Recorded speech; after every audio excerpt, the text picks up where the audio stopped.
Hello and welcome to Fat Boss TV. Today we are delving into the Eternal Palace raid that is due to come out in a few weeks, with a look at the first boss you'll encounter in the dungeon, so Abyssal Commander Azshara. So this single-phase boss is actually relatively complicated when compared to some of the first raid bosses we've seen in recent times. Shit! It revolves around the idea of keeping the raids separated to keep the frost and poison from meeting up and causing raid-wide damage.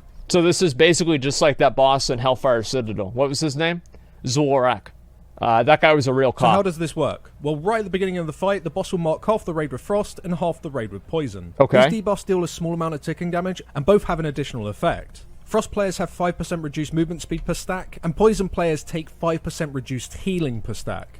The marks also give you an extra resource bar that you'll want to keep from filling up. Frost players need to keep moving as their bar will slowly fill up if they're stood still, and if it does fail to full, you'll be stunned for 5 seconds. As for poison people, you need to limit your movement, as your bar will only fill up if you move around. If it ever reaches 100%, you'll be disoriented for 5 seconds. So it doesn't even matter. If a frost player is hit with a poison ability, or a poison player is hit by a frost ability, they'll deal ticking damage to the raid over 3 seconds, whilst also resetting their debuff stack back to 1. Oh, okay, that's bad. Two players of different types touch one another, so you have to split the raid, poison on one side and frost on the other. When the marks are first applied to you at the beginning of the fight, you actually have a short grace period which allows you to pass through other players without triggering the raid-wide damage. This also gives you enough time to get to your correct side. We had frost people move to the far side of the boss, as poison people might get disoriented if they have to move that far on the pole. Oh no, this is what we're gonna have happen, right? It's made, yeah, it's exactly what I was saying, made into fucking vigilance, man. This was the most annoying fucking fight in the game.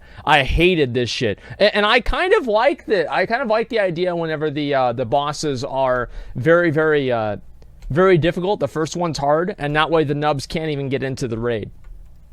Now, with these debuffs in mind, let's have a look at the rest of the boss's abilities. Okay. Now, a few players will occasionally be hit with Overflow. This will make them explode after 7 seconds, dealing damage split between all players nearby, whilst leaving a pool of their element type on the ground. This pool will add stacks of its type to anyone who stands within it. Now, although it's possible to solo the Overflow hit, especially on Normal and Heroic, we found it was pretty risky on Mythic, so we always had 1 or 2 people help out. So you just... people with the okay, it doesn't moved even do away anything. from the group and just make sure they place like the literally pool does no damage. Way. On our Mythic testing, we decided to do like a Zul'Arak style strategy, where we decided to have the boss start on one side of the room and slowly drag him whenever the raid started to run out of space on their side. Right, well, that kind of makes sense. This did minimize the amount of movement needed, which is great for poison people, whilst also making sure the pools were never dropped directly behind the raid. This helps out for when the boss casts Crushing Reverberation, dealing a burst of damage to the current tank split between all players within 5 yards. This also knocks back every single player in the raid. It's not a big deal. So by deal. having the pools around 5 to 10 yards to the side of the raid, everyone could just be grouped up on their tank to split the damage, whilst making sure they don't get knocked back into a pool. Now, speaking of tanks, when you are tanking, you'll be receiving a stacking dot. Oh, that actually does a lot. You'll create a pool on the ground. So can't the tank just move into the raid? And the size of the pool is based on how many stacks you had when it expired. Holy shit. We found that taunting around 4 to 6 stacks kept the pool size and overall incoming damage pretty low. You just need to make sure that you move nice and far away from the group when your debuff times out, preferably timing out near the other pools as to keep the room just as clean as you possibly can. Now, one of the cooler abilities happens when the boss reaches 100 energy, because she'll cast Overwhelming Barrage. This creates several bolts around her, frost on one side and poison on the other. These bolts will shoot out in a staggered way over the spell's duration, dealing damage and applying stacks of frost or poison to anyone hit. So you just don't get hit. It is possible to sidestep out of the way of these marks. Yeah, you just don't get hit. It's difficult to do whilst you're in melee range. We opted just... No, it's not, because they don't spawn immediately. Like, they sit there and then they go off. Like, you know what it's going to be before it is. To move to the side of the boss, I just watched matched your mark type, yeah, you just don't get hit. From triggering ticking damage to the raid. To minimize raid damage further, you should watch to see when a bolt has traveled out from the boss and then move into that gap, as to avoid getting hit by any of the other bolts. Yeah, duh. So far the boss has been pretty simple strat-wise, always keeping the poison and frost people apart from one another. However, her last 2 abilities kind of force the different marks to interact with each other. The boss will cast Frost Shock bolts. She will target a random player and then send out a projectile towards them, which is always the opposite elemental type. This projectile will always hit the first person on its path, dealing damage of that elemental type and then pinning them to the ground until somebody comes over and clicks to remove the bolt. Ideally, you will have somebody of the opposite mark take the bolts that targets you, as this will prevent from triggering the raid-wide damage. We decided to have anyone who was targeted to go to the side of the boss that's clear from any of the pools, whilst a non-matching player stands right in front of them to take the hit. Alternatively, you can just ignore the mechanic and just take the raid-wide damage, as only 2 or 3 bolts are thrown out on a row. This is and so these are complex. separated by a large amount of time.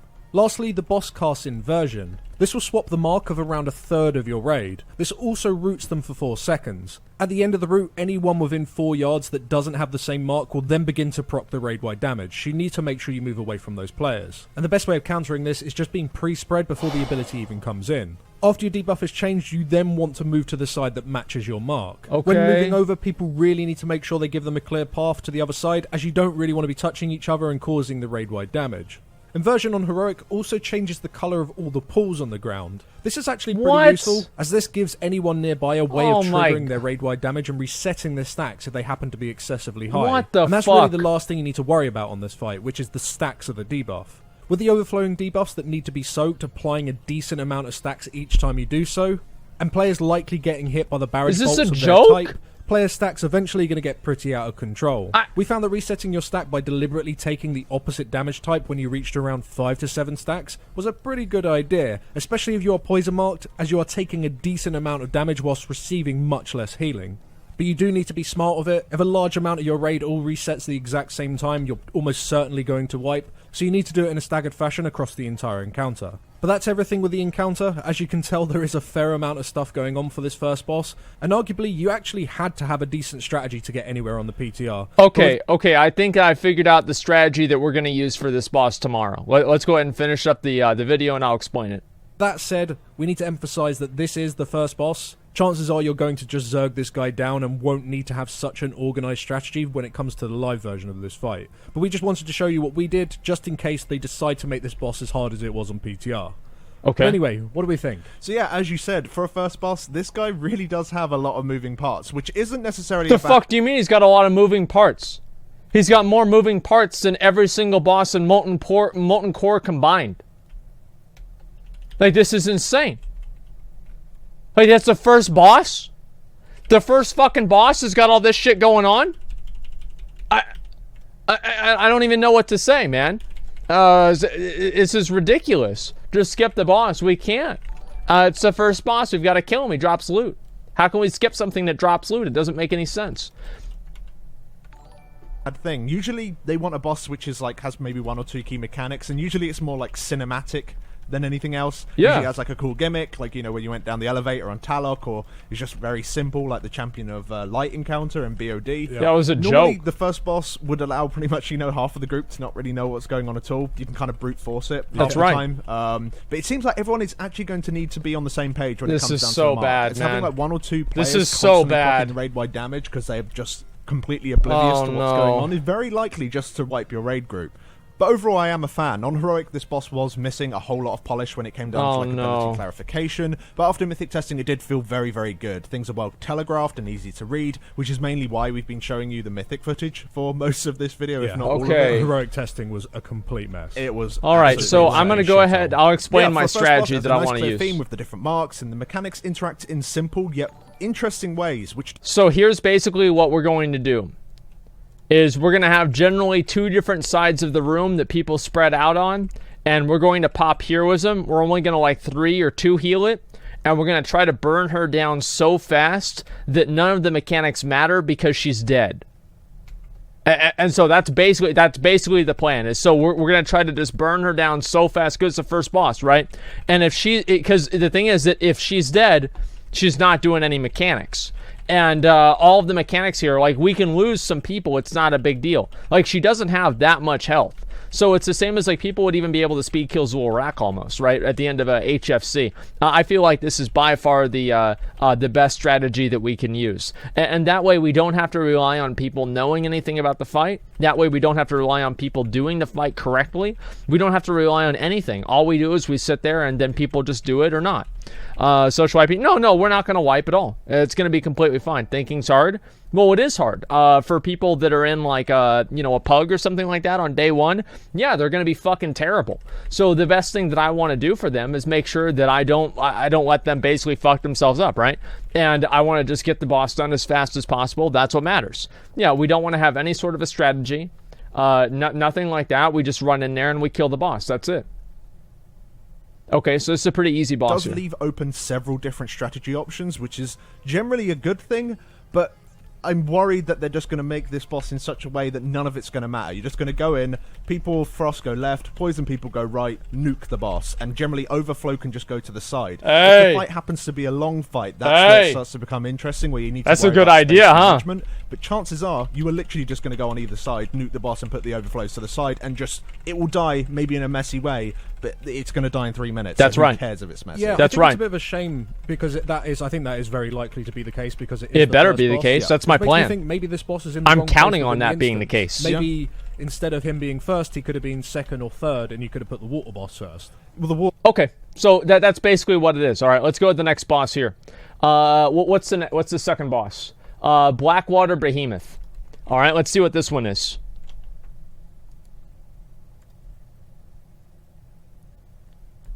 Hello and welcome back to Fat Boss TV. Today we're looking at the second boss in the Eternal this is Palace underwater? Raid, the highly anticipated underwater boss, which is the Blackwater Behemoth. This encounter has you fighting the boss on a platform for a while, dealing with some pretty simple abilities. After so long, it will slither away to another platform far from the raid. You need to chase it down and interrupt its cast that will otherwise Wait, holy one-shot shit, you. this is really cool. Now, before the fight begins, you want to interact with the oxygen-rich membrane. This will give you a permanent buff which stops you from losing breath and gives you a 100% increased swim speed. Okay. This makes the fight actually doable and the bad parts of underwater fighting much more bearable. Yeah. Now, throughout the fight, you'll have a permanent debuff, which reduces all incoming healing by 100%. The only way of removing this is by gaining bioluminescence. Okay. On each of the boss's platforms, you'll find 2 pufferfish, and when you kill them, it will spawn a cloud. When you move into a cloud, you'll gain a buff which allows you to be healed for its 45-second duration. This is You'll be on awesome. each platform for around a minute and a half, so you'll want to kill one pufferfish straight away to gain the buff, and then kill the other just as your debuff drops. Okay. This will allow you to be healed for the entire time that you're on a platform.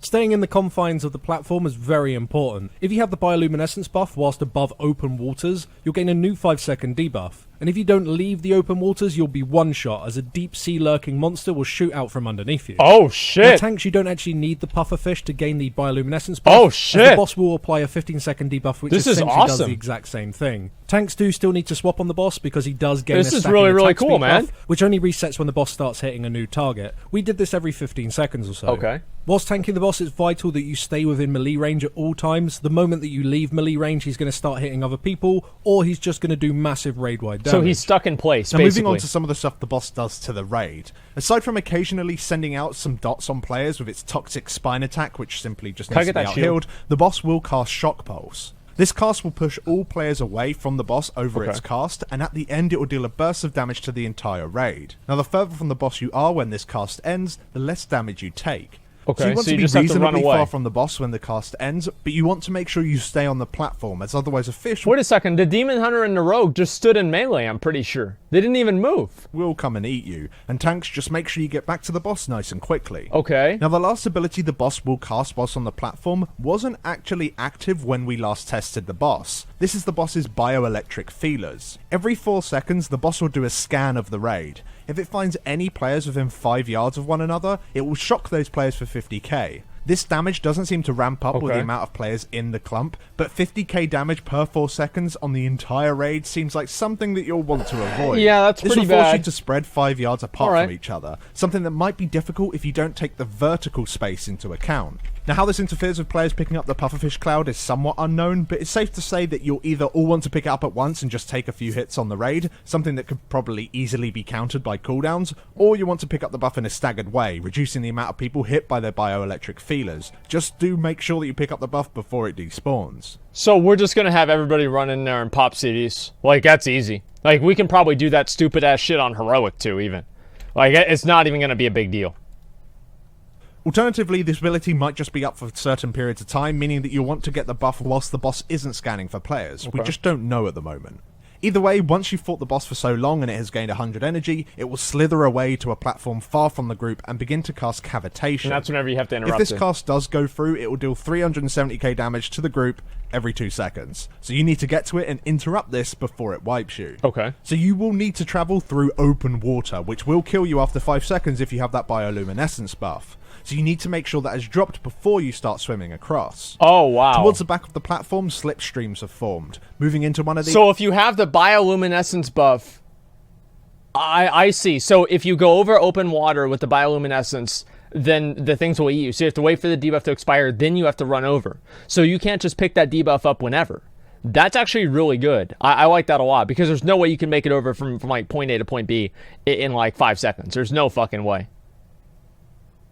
Holy shit.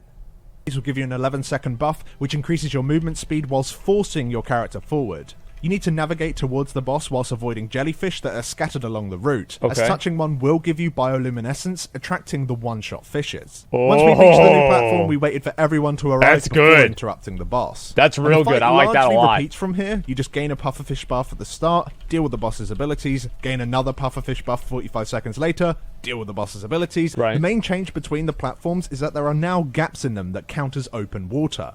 You need to make sure that you're not pushed into or otherwise swim into these areas for too long, otherwise you will be eaten whole. Oh. But largely, that's it for this fight. So okay. So when we first tested this boss on Heroic, it was an absolute That was Twitch, mess. not we were me. moving super slow because they hadn't put the swim speed increase in. The transition with the jellyfish, there was hardly any of them, so you didn't even really need to avoid them. You could just swim directly to the platform. Also, the boss was doing a crazy amount of raid-wide damage. So we actually ended that test early. I think we killed it. I can't even remember. I just mentally blocked it because we hated it that much. However, moving into Mythic, with the swim speed increase, with the transition actually having jellyfish to dodge, it feels like a much better fight, and it's nowhere near as bad as we initially thought.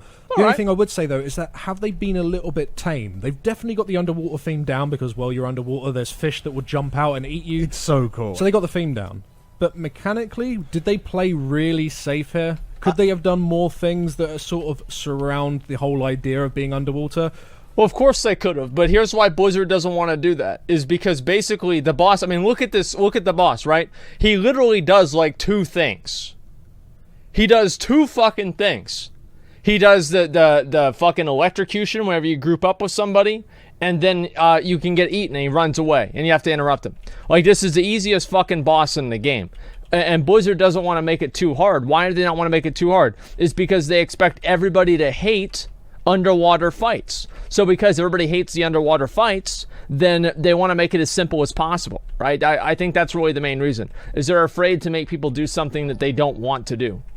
I think that's basically what it is. I know an easier boss. Well, yeah, I can think of a number of them too. But overall, I think that's their strategy. Of course, you need to be a little bit careful. They made it so, you know, there's mechanics where you start to suffocate.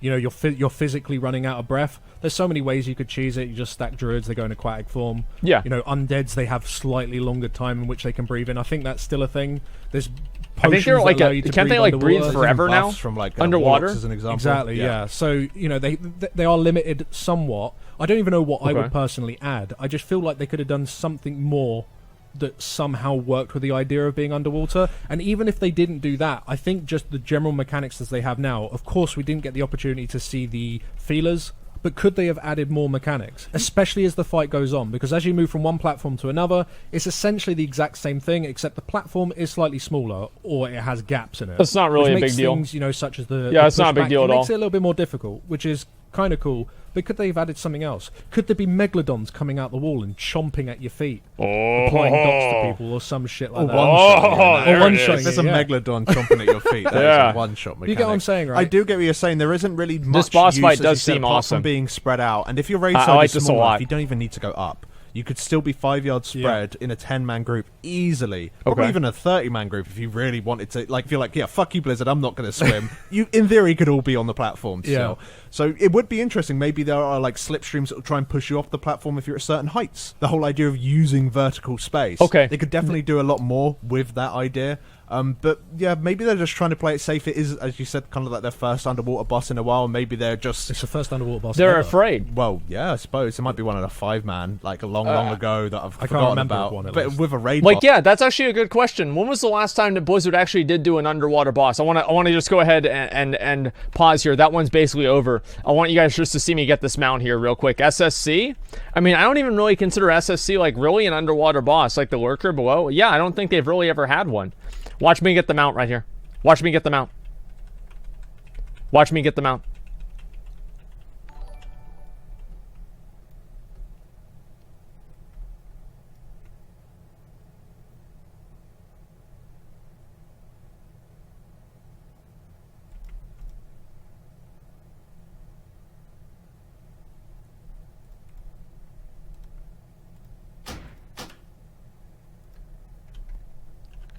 Okay. All right. Let's keep going. Did you see the G2A oopsie today? No, I didn't. I have no idea about that. I've never heard about that at all. Okay, just give me 1 second. I'll look at the rest of this. At least it's the first proper underwater one, and maybe they were just trying to make. I'll do another run. Worked. Might as well. It looks kind of cool because it does, but it is early in the instance. They probably didn't want to go overboard, and they were just like, "Let's just make this work. Let's just make it maybe a loop." Well, it already is overboard because it's in the water. Cool. And have they done that? Probably. Yeah, I think they again. I don't want to take too much away from it. It is a good start, but I think they could have done so much more. Aesthetically, this boss is fucking awesome. Like, let's just get that out of the way right now. Shady G2A offers to pay journalists to run pre-written article defending them. Okay, remind me to watch that whenever we finish all of these videos here, okay? I'd love to watch that. I'm assuming that video sounds like it's either a quartering or a Jim Sterling video, right? Based off of the title. Yeah, but right now I want to finish the rest of these. Anyway, the point that I'm making here is that this boss is fucking awesome. I really like this boss. Aesthetically, it looks really, really cool. And at the end of the day, like, being in, like, a cool environment while you're fighting a boss like that, I do think does matter a lot in like, a lot of ways. So I like that a lot. This is overall a good boss. Asmongold, mount again. Okay, let me queue this up again. I'm going to do the same thing again. So if you want to come and be part of this, go ahead and queue up right now. Okay, here we go. Alright, what's the next boss after this? So it is... let me check for the third boss. I'm assuming it's Raids, Eternal Palace, Radiance of Azshara. Okay, sounds good. Let me go ahead and invite everybody, then we'll go ahead and we'll start this up. So what did you guys think about that boss? I'm actually curious. Okay, let's see. You waking up early tomorrow for the raid? Yeah, I am. I'm absolutely waking up early. Okay, let's go this way. Yeah, it's cool. I like the boss too. I wish that Blizzard would do more things like that. It seems like oftentimes like they're kind of afraid of doing anything that's like really kind of crazy because they don't want people to. I don't even know like really what it is. They don't want to overwhelm people or some kind of bullshit. But I do hope that they actually do. Oh shit! Did we invite too many people? All right, Burke. Sorry, we're not gonna have a spot for you. Okay, good. Let me go ahead and set people for tank and DPS. Okay, McConnell, you're gonna tank. Let's see, McConnell. What did you think of the boss? It's a boss. I don't really care. Okay, yeah, I mean, that's basically the way that a lot of people feel, I'm pretty sure. But in terms of bosses, I think that it's better than most. In terms of the aesthetics of the boss. Alright, Radiance of Azshara.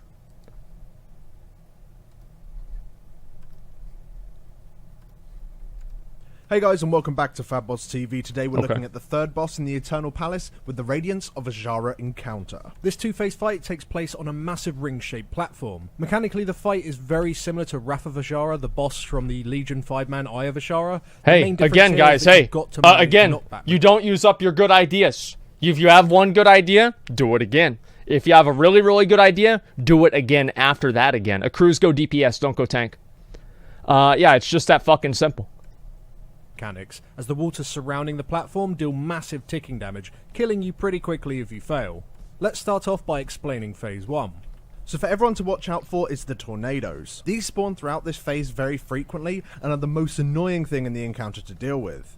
The initial spawn location deals damage if you're stood within it, and a few seconds later the tornado will spiral out from that location until it despawns a little while later. That's easy. Because of the way these move away from where they spawn, you can easily counter them by waiting for them to spiral away and then move into their initial spawn location. The only issue is that they spawn so frequently that you'll have to move almost constantly to pull it off, especially... So this is exactly the same as the boss in King's Rest. Yeah, I'm pretty sure this is pretty much it. Am I wrong? I think that I am. Okay, we have to get one more healer. Somebody else dropped.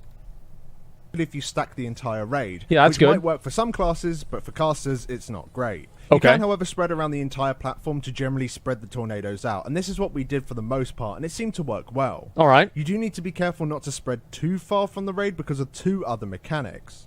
First is Unshackled Power. This is an unavoidable burst of damage to the entire raid, and this happens a lot, and is the main source of incoming damage that healers need to deal with. Second is Arcane Bomb. Easy. This debuff is applied to 3 members of the raid. When it times out, it will deal a burst of damage to all players in the targeting circle, stunning them for 6 seconds. This is dispellable, and when it is dispelled, it will just remain in its location, which if dispelled in a really poor place, can completely cut people off. So ideally when the debuffs come out, the debuff players should move towards the back of the platform or any area that isn't overly populated and then be dispelled.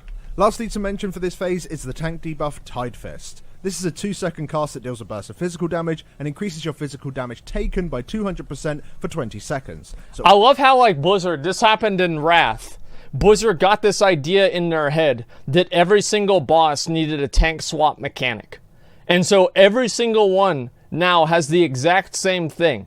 There is some sort of an ability that casts onto the tank, and the other tank takes taunts off of the first tank because the first tank is taking a lot of damage. That's exactly how it is. It's so fucking annoying. They do the same shit every time. I actually am getting kind of bored of that. It seems like, I mean, why don't we have fights with 3 tanks or 1 tank?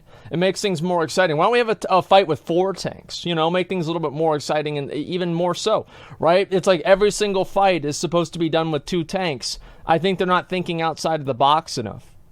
For 25 tanks? Hey. Why not? All you need to do is very simple, just taunt off each other after a single stack. Yeah, it's simple. After you've dealt with all of that for so long and the boss reaches 90% mana or so, he'll begin to cast Skull Trap. These traps create roadblocks on the platform. Moving into one of the circles will destroy it, but it'll also spawn a tornado. Shortly after the traps are spawned and the boss reaches 100% mana, he'll go dormant and take 99% less damage. This is the start of phase 2. Immediately you're hit with a storm which reduces your vision and deals ever-increasing ticking damage. Your goal here is to find the eye of the storm and kill the storm wraith within it. Yeah, this is actually badass. I like this a lot. It has multiple set spawn locations, but typically it appears that it will try and spawn as far away from the majority of your raid as it can. When running towards him, you'll want to only remove a single trap per wall. Any more than that, and people are likely to get caught out or just blocked further by tornadoes. This seems pretty easy so far. You'll no longer take the storm damage. So this is exactly like the Kill Jaden thing, where he goes into the darkness phase and you have to run to where Illidan is. Except for instead of running to where Illidan is and then going somewhere else, you just stay there. But your vision will still be limited. The Wraith needs to be interrupted when his focus power is cast. This simply just increases his damage by 500% if it goes through. Aside that, he'll cast Gale Buffet. Why even have that? Damage and knocks back your entire raid. Ideally, you'll want to position yourself so you're not knocked into the waters around the platform. If you move the ad to one side of the storm and the raid stacks directly behind it, you'll remain within the eye while being knocked back, which prevents you from taking a shitload of damage from the storm. Within the eye, there's also Stormlings that will continue to spawn throughout the phase. These will just deal damage to random players and for the most part can just be ignored and cleaved down. This is a joke. This is another joke fight. Continue to spawn throughout phase 2. You'll want to dispel these around the edges of the storm, ideally in locations where players are not going to be knocked into.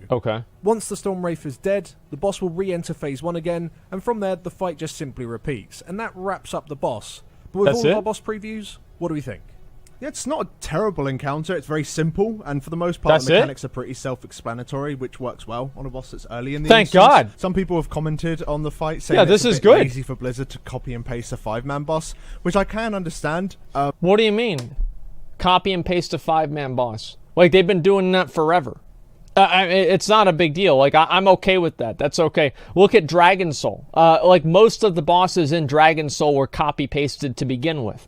Look at this. Morchok, copy-paste. Zanaz, copy-paste. Yorsaj, copy-paste. Hagara, copy-paste. Like, all of the mobs were just, like, random NPCs. Nobody gave a shit to begin with. It's not a big deal. So, yeah, I think this boss is really easy. But, you know, you could say that it's like a nice little callback, or maybe just a expanding upon that boss. And he's also really big, which makes the boss fight better. You've got the arcane bombs, which, in all fairness, strangely enough, the arcane bombs in the 5-man were way easier to read than the arcane bombs in the raid, because the raid has this weird little rune system as it like kind of ticks up, and you have to look. I love it. I love it whenever Blizzard uses visibility as a difficulty. Like, oh, you can't see the mechanic that well. I actually fucking hate that, dude. Like, the idea that you shouldn't be able, like, you should know what's going on. I hate it whenever the being able to notice if something is happening or not is part of the difficulty. I just feel like that's really, really cheap gameplay. It to know when it's going to explode. Whereas the one from the 5-man is just a falling bomb. It's very obvious how it works. Yeah. Right. Going on to this version of the fight, there are a couple of aspects of the fight that are questionable. Some of the school trap walls had gaps where your character could just kind of move straight through them. Yeah. It seemed like on the normal mode test, which we did very, very recently, they kind of fixed that a little bit. Easy. Not entirely sure, but if easy you can game. just get around it without having to deal with the mechanic at all, that seems like why is the mechanic there in the first place. Yep. So okay. hopefully they fix that up. And secondly is the tornadoes. This entire fight, pretty much, apart from the phase 2, is just tornadoes, tornadoes, tornadoes. It's all you have to focus on. It honestly feels that the fight might be improved if they maybe reduced the amount of tornadoes that spawned, but maybe gave you one other thing to deal with. Like, you remember in the 5-man where you had to stack up and spread the damage of that ability, Yep. Maybe they could add that back. Basically, that's a really good point. I actually like whenever boss fights are simple. I'll be honest, I do, because it's not, you don't have to worry about it a lot. The players don't have to learn a bunch of shit. Like, obviously, to a high-end raider, this is going to be something that, like, oh, well, we want it to be more complex. But for me, personally, I want to just have simple boss fights that are easily understood. And it's not even for me, right? I don't care. I can figure out a complex boss fight. I did Siegecraft on Mythic, etc., right? It's that for the average player, I don't think that's really good for them. You know, it's just way too complex. Yeah, I mean, I'd be okay with it if they had a more complex, like, personally, but I don't think they're good for the game. Why isn't that there? I don't know. Why didn't they just give us the 5-man version of the fight? Because honestly, now that I'm thinking about it, I actually prefer the 5-man version of the fight over this one. You know, Yeah. You've got the whole idea where you slowly move around the actual platform, making use of the entire space. On this, you sit on one side and deal with the tornadoes. You just dodge, dodge, dodge. And if you're in a super large raid size, you can just split it in two. Half the raid on one side and the other raid on the other. And then on average, you're less likely to get more tornadoes. But yeah, it feels like there's less things going on in this raid version of a boss than there was in the 5-man. And I'm not even talking about like 5-man Mythic 20 or anything like that. Just 5-man, you know, standard Mythic Plus. Okay, so that's basically what the boss fight is. Somebody says that's the type of thinking that ruined retail in the first place. No, it's not. It's the opposite. The problem is Blizzard tried to make the boss fights too complex because they wanted to have the game scale with add-ons, and they wanted to make the difficulty in raids actually doing the raids. The fact is, in classic WoW, whenever the raids were easier, they were more accessible to more people. You didn't need the multiple different difficulties because you didn't have turbo nodes with 18 different add-ons and 76 different weak auras trying to do one boss super easy, and they basically make it like LFR. No, the fact is that Blizzard ruined their game by trying to make it too hard and appeal to people that are just like super hardcore. Like, that's why Cataclysm was fucking garbage, is because the raids were too hard. You went from ICC, where the mechanics were like two things, and then you go into fucking BWD, and there's 8 different mechanics you have to deal with, and people stopped playing the game because it was too hard for them. Like, look, I know everybody in here thinks that they're really good at the game, but even if you are good at the game, you're not the majority. BWD was hard. Compared to ICC, mechanic-wise, yeah, it was. Like, absolutely. Neckbeard's on suicide watch? Well, it's because they think that they're like, they're just stupid. They don't realize, like, how bad that is for the game, for them to add 15 different mechanics for one boss. It's insane. Majority can do heroic, LFR, and farm mounts, hello? Yeah, exactly. And that's why we have all these different difficulties now, is because they're like, oh, well, everybody has their own different difficulty, and nothing matters. Blizzard should have never tried to cater to hardcore players that much. It was a mistake. Why play a game with no difficulty? It's a matter of degree, not a matter of no difficulty or all difficulty. Okay, let's go to the next one. It's designed with add-ons weaker as a mind. I don't like that, personally. Oldwar hard mode and some ICC hard modes were brutal before nerfs, but the mechanics were simple. Like, the problem with Cataclysm is there was too many mechanics going on. Like, the bosses just have too many mechanics for an average player. That's the issue. That's why add-ons became so prevalent. That's why people are using add-ons for everything, is because you can't do it without the add-ons. There's too many mechanics. It's overwhelming. Okay, we'll go to the next one.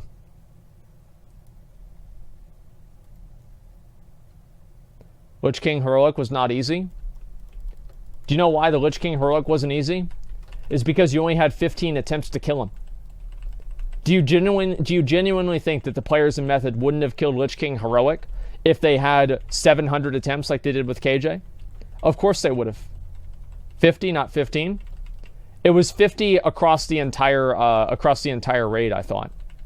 Was it 50? Yeah, well, let's just say it was 50. Still, I mean, they didn't have enough attempts to kill him. Azshara has so many mechanics? Yeah, well, we'll see. Hello there guys and welcome back to Fatboss TV. Today we're looking at another encounter from the Eternal Palace with the fourth boss, Lady Ashvane. So this is our personal favourite in the instance up to this point. This two-phase encounter is all about maximising boss damage to keep incoming raid damage to survivable levels during Phase 1, whilst in Phase 2 you need to clear up the room, removing coral fragments that spawn throughout Phase 1. Anyway, let's kick straight into it by showing how Phase 1 plays out. Okay. So first to mention is So this tank is Lady positioning. Ashvane right here. This is what she turned into. With Barnacle Bash. This deals a large amount of physical damage and increases the damage you take from that hit by 150% for 35 seconds. So you'll want to tank swap after each hit. This also leaves behind a large patch of sharp coral that deals a large amount of damage to anyone who stands within it.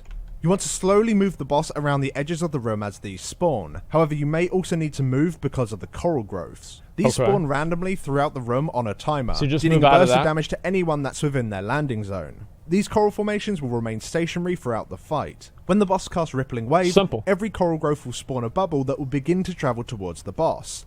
If they reach her, they'll effectively heal her and deal raid-wide damage. Oh shit. These bubbles can, however, be soaked by players, dealing raid-wide damage but also debuffing the player of waterlogged. This is a stacking dot with a lengthy duration. So as a tank, you want to position the boss so that there is a good distance between her and any coral growths. This will allow enough time for players to soak bubbles, with enough downtime in between each soak for healers to top the incoming raid damage. Okay, that makes sense. When soaking, we found going above 2 or 3 stacks was pretty dangerous, so you want to rotate different players each time.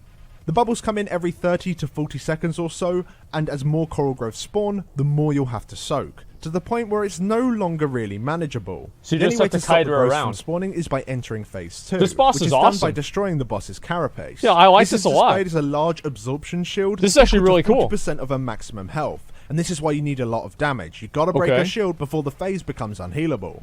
Now, whilst all of that is going on, you need to watch out for the upsurge circles. These deal a massive amount of damage and will knock you high into the air of your court.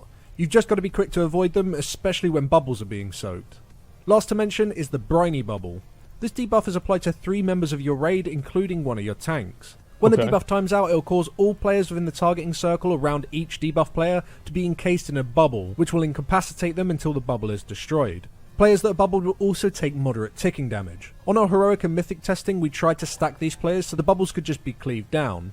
However, on our normal mode, which was the most recent test, the debuff had no targeting circle around it and only applied to the player. Yet in the dungeon journal it suggests that it will still encase other players within 12 yards. Well, that's so how easy. It'll work on live servers, we're still not quite sure. Regardless, we want to free the players as soon as possible, focusing primarily on the tank. And once you've got the hang of dealing with all of those mechanics and destroyed the boss's absorb shield, you'll enter Phase 2. Oh shit. Now at this point, the boss will begin to actually take damage, while she deals small bursts of damage to random players. She will continue to spawn upsurge circles and debuff players with Briny Bubble, but the corals will not be prompted to spawn bubbles. Instead, she'll debuff 3 pairs of players with Arcing Azurite. This creates markers above the player's head with pairs matching. After 8 seconds, a beam is sent between the matching marks, dealing damage to the debuff players as well as anyone in between them. Oh my god. This beam will also one-shot any coral growth. Wait. So the moment the debuffs come out, you need... Wait, that's fucking awesome.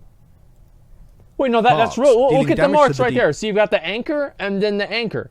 And then so it shows up over their head. So everybody knows what they are. And you stand in between them and it destroys it. That's actually really cool.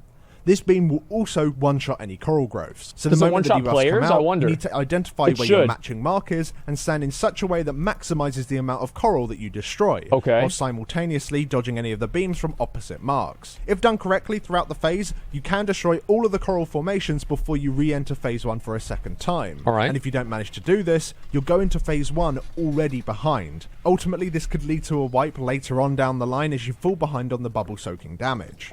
Anyway, after you've been in phase 2 for around 60 seconds, she'll re-enter phase 1 and the fight repeats. However, what we've failed to mention so far is that each time she reapplies a new carapace, it's 150% larger than the previous. This makes phase 1 much longer each time you enter it, which seems to be the pseudo-enrage of the fight. And based on the testing we've done so far on all 3 difficulties, it seems likely that they expect you to do phase 1 3 times, killing the boss in the 3rd phase too. I like this boss already, I do, because it seems like it's a boss that has an enrage timer. Now, I really think that it's important for bosses to have enrage timers and for DPS to... Oh, God! Okay, I made it. For people to be able to, like, have their damage matter. I think that's an issue in a lot of fights nowadays, is that DPS doesn't really make a big difference. And now having more bosses like that, that's very important. I think it's good. As for the mythic version of this fight, it adds an additional larger bubble each time that the growths are prompted. This requires multiple soaks to remove, which just generally increases incoming raid damage by a shitload. And the waterlog debuff that it leaves on you is permanent, so you actually have to get everyone involved. During phase 2, whenever a coral growth is laser beamed, it'll attempt to respawn multiple versions of itself in targeting zones 5 seconds later. So you just have to stand in those. So yeah, this fight on Mythic could potentially be the first block in the instance based on its tuning, which on PTR was absolutely nuts. But either way, before we end the video, what do we think? So it's easily the best fight like this in boss. here up to this point. If the last 2 weren't so good, it would probably be the best in the instance. It's really fun to DPS because you need to be on top of your game and burst the boss down as fast as you can while swapping to bubbles and soaking. Yeah, this is actually awesome. It's really, really fun to heal because, well, there's a shitload to heal and it's all predictable damage on timers. And I'd say it's probably also quite fun to tank because you need to play a constant minigame of moving from the patches underneath you whilst also taking into account the distance between the boss and new coral growths. A few things we should mention about the fight that we're not totally sure on, though, is the patches on Heroic and Mythic, they never despawned, whereas on Normal they despawned after a certain amount of time. If that's intended, then potentially the enrage on the fight isn't so much to deal with phase 1 length, but actually the remaining space in the room. And this is even more unclear because on some of the tests you could stack the patches, whereas on others you could actually overlap them slightly. Hopefully it doesn't come down to a lack of space wiping you, though, as the idea, you know, of coral. I don't mind that. I actually think lack of space wiping is kind of interesting. It's like you ran out of room. Aside from that, I think it's only praise that we have for this fight. Yeah, it's all relatively easy to understand. Yeah, this actually seems like a badass fight right here. Fun from I like it a lot. Aspects. And mainly, I'm just worried about tuning, because it could be a really decent mythic boss, but if they get the tuning wrong, it could turn into a massive brick wall on week 1, and that'll just lead to another fetid situation where everyone's just like, oh god. Yeah, this boss is terrible. And the thing is, you can't go and choose another boss after this one. This one, it blocks the 5th boss, so you have to kill her first. So hopefully they get the tuning right, where it's still challenging, but it's not a huge wall. I really like being able to destroy the coral. I like that a lot. Thank you very much for watching. If you'd like to keep up to date with this boss, ready to kill it immediately once it... Yeah, I think that boss is fucking awesome. Like, this is probably the coolest one that I've seen so far. I think the first boss is going to be really fun on, like, Mythic or something, but if it's not on Mythic, it'll probably just be a joke, and you can just probably face roll it, and it won't even matter, honestly. If it's so hard... I mean, no, it's more that I get a group together here of people that are, like, super overgeared to kill Jaina, and we just clear it, and it doesn't even matter. Let's see, would ever be a raid better than Ulduar? I mean, it's hard really to say. I don't think so. McConnell, what do you think about this boss? Looks great, man. That's exactly what I was thinking. So, how do you deal with the coral? Huh? You, break it. And how do you do that? Well, you just click on it.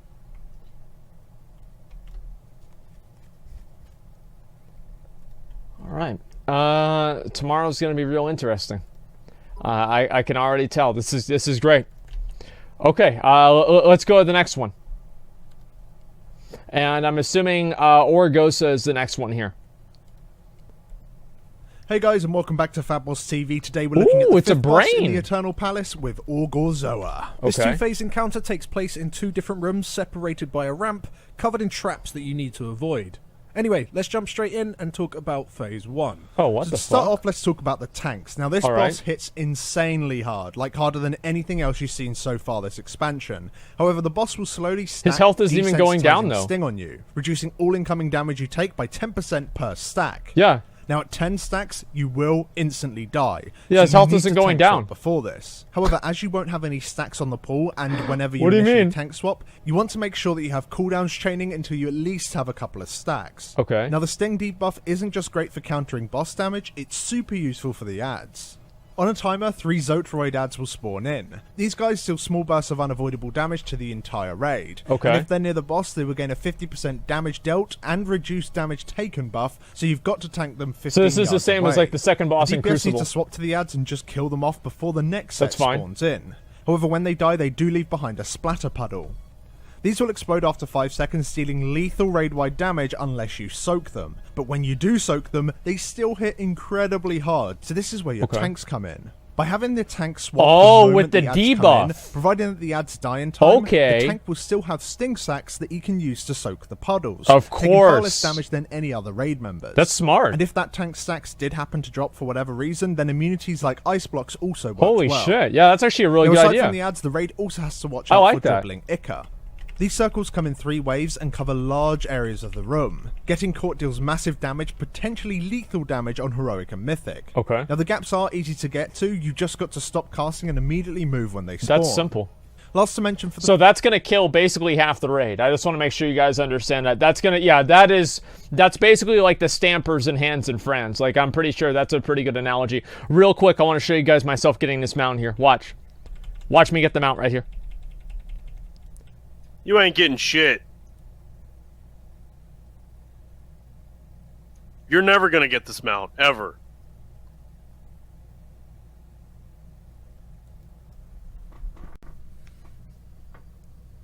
I don't get it, dude.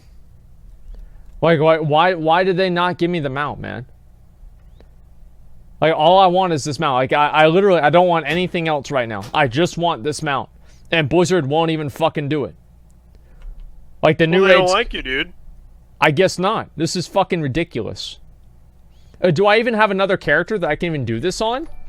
Like, I don't even have that many 120s. Let me even check. Do I have saved instances here somewhere? Let's see. Dude, let's level new characters. Yeah, fucking right. Okay, let's see.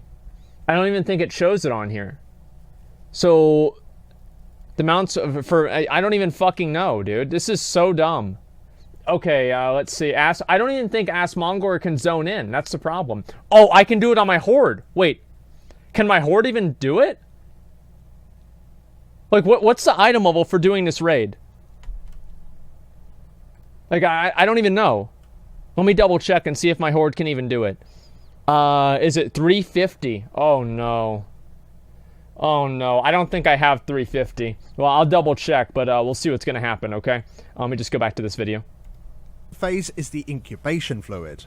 This permanent debuff is applied to a single player early in the fight, and Okay. more are applied randomly throughout. All this does is a small amount of ticking damage, but That's towards simple. the end of the phase, this debuff is applied to almost everybody, forcing healers to chain cooldowns to keep everyone up. This debuff is made worse by the That's a Arcane lot. Current cast. The boss will use this ability on a timer, dealing a moderate burst of damage to some players. Okay, with yeah, I can zone incubation into fluid. this. Alright, Horde raid. This acts like a chain lightning effect as well, making the fluid debuff also jump to other players if they're too close to you. So debuff players need to keep spread, making sure that when the Arcane Current is cast, it doesn't hit additional players. Okay. Anyway, after dealing with all of that for around 3 minutes, the third set of Zotroid ads will spawn. All incubation Not fluid good. debuffs are removed, and the boss will open up the back wall and run down the ramp. Once he makes it all the way to the bottom, he'll begin to cast Massive Incubator. What the fuck? If this cast goes off, it awakens the denizens of the hatchery. We have no idea what that is, but it sounds really fucking bad. So we just made basically sure that we everybody interrupted dies. it. The That- duration that's of the what it cast comes down was to. different on each test, which is relevant because we're not sure what strategy you're actually supposed to use here. Okay. You've got to go and interrupt the boss, but you also have a new set of ads spawn at the same time. If possible, you want to kill the ads first What and then the run fuck? down to interrupt. So we have to run But what all the way appears down more there. likely is that you need to run down first and wait for the ads to follow. We tried both and had mixed results. Whenever we ran straight down, the ads would just evade and not come That's down actually after dude, us. So imagine this is if you could something we glider don't down really there. know how it will work until the boss Yeah, hits well, you live can. servers. Now, whilst you are running down the ramp, you do need to avoid AoE patches and eggs. Both of these have a knockback effect, and getting knocked off into the middle will make you fall to your death. We found that you can also drop all the way to the end using a speed increase on the high ledge, but this is very risky as there is an egg directly below you as you land. It is possible to avoid it, but you have to face your camera perfectly to do so. However, on our very latest test, it appears that they've also added flying jellyfish around the area where you can jump down. That's a danger fish right there. Just 1 second, I want to get everybody in here and queue this up. Okay, guys, queue up for the role that I assign you, and then we can start this. I just sent an invite out to one person, and we should be able to do this. Okay, we have one person. All right, I'm going to set myself as a tank.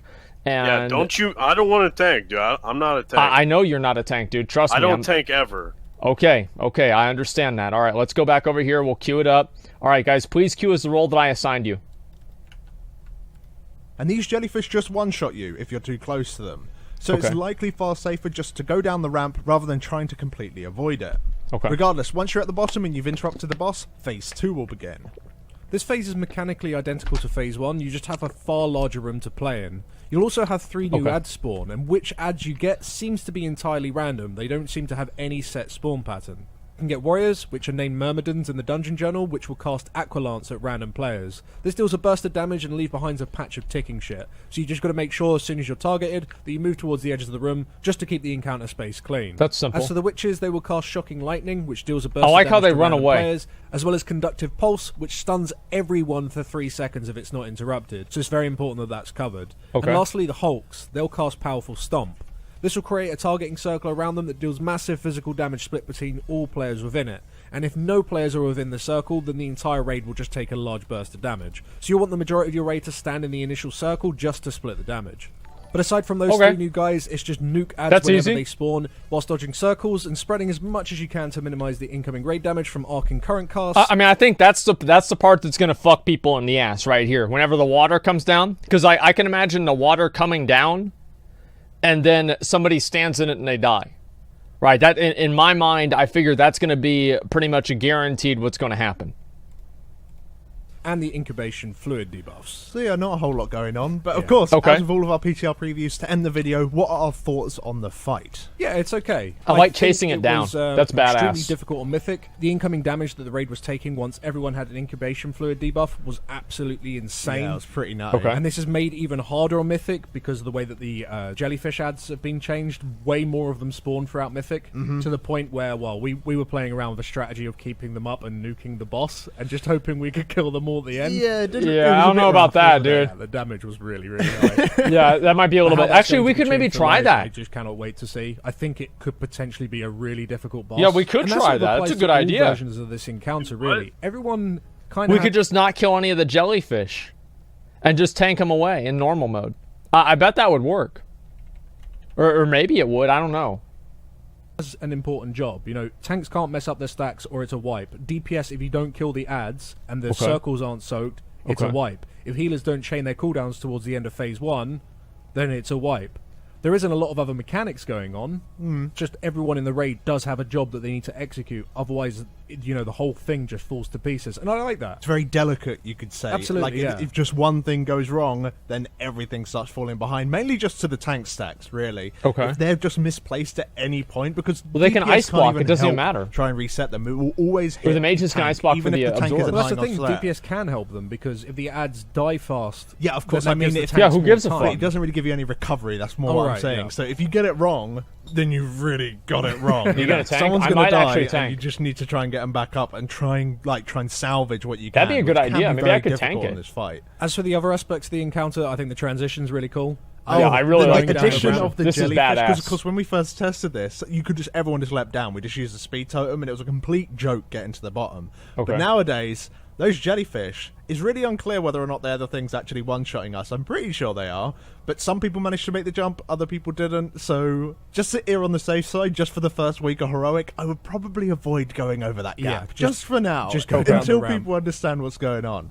One thing we should mention we're going to do it on the first day. Is very high. Yeah, it's so insane that on the pool you will just get one shot as a tank. I think we'll clear the whole thing. Of course, you can precast CDs to counter that. You think but so? It's maybe a little bit. Do you think we're going to wipe? I don't...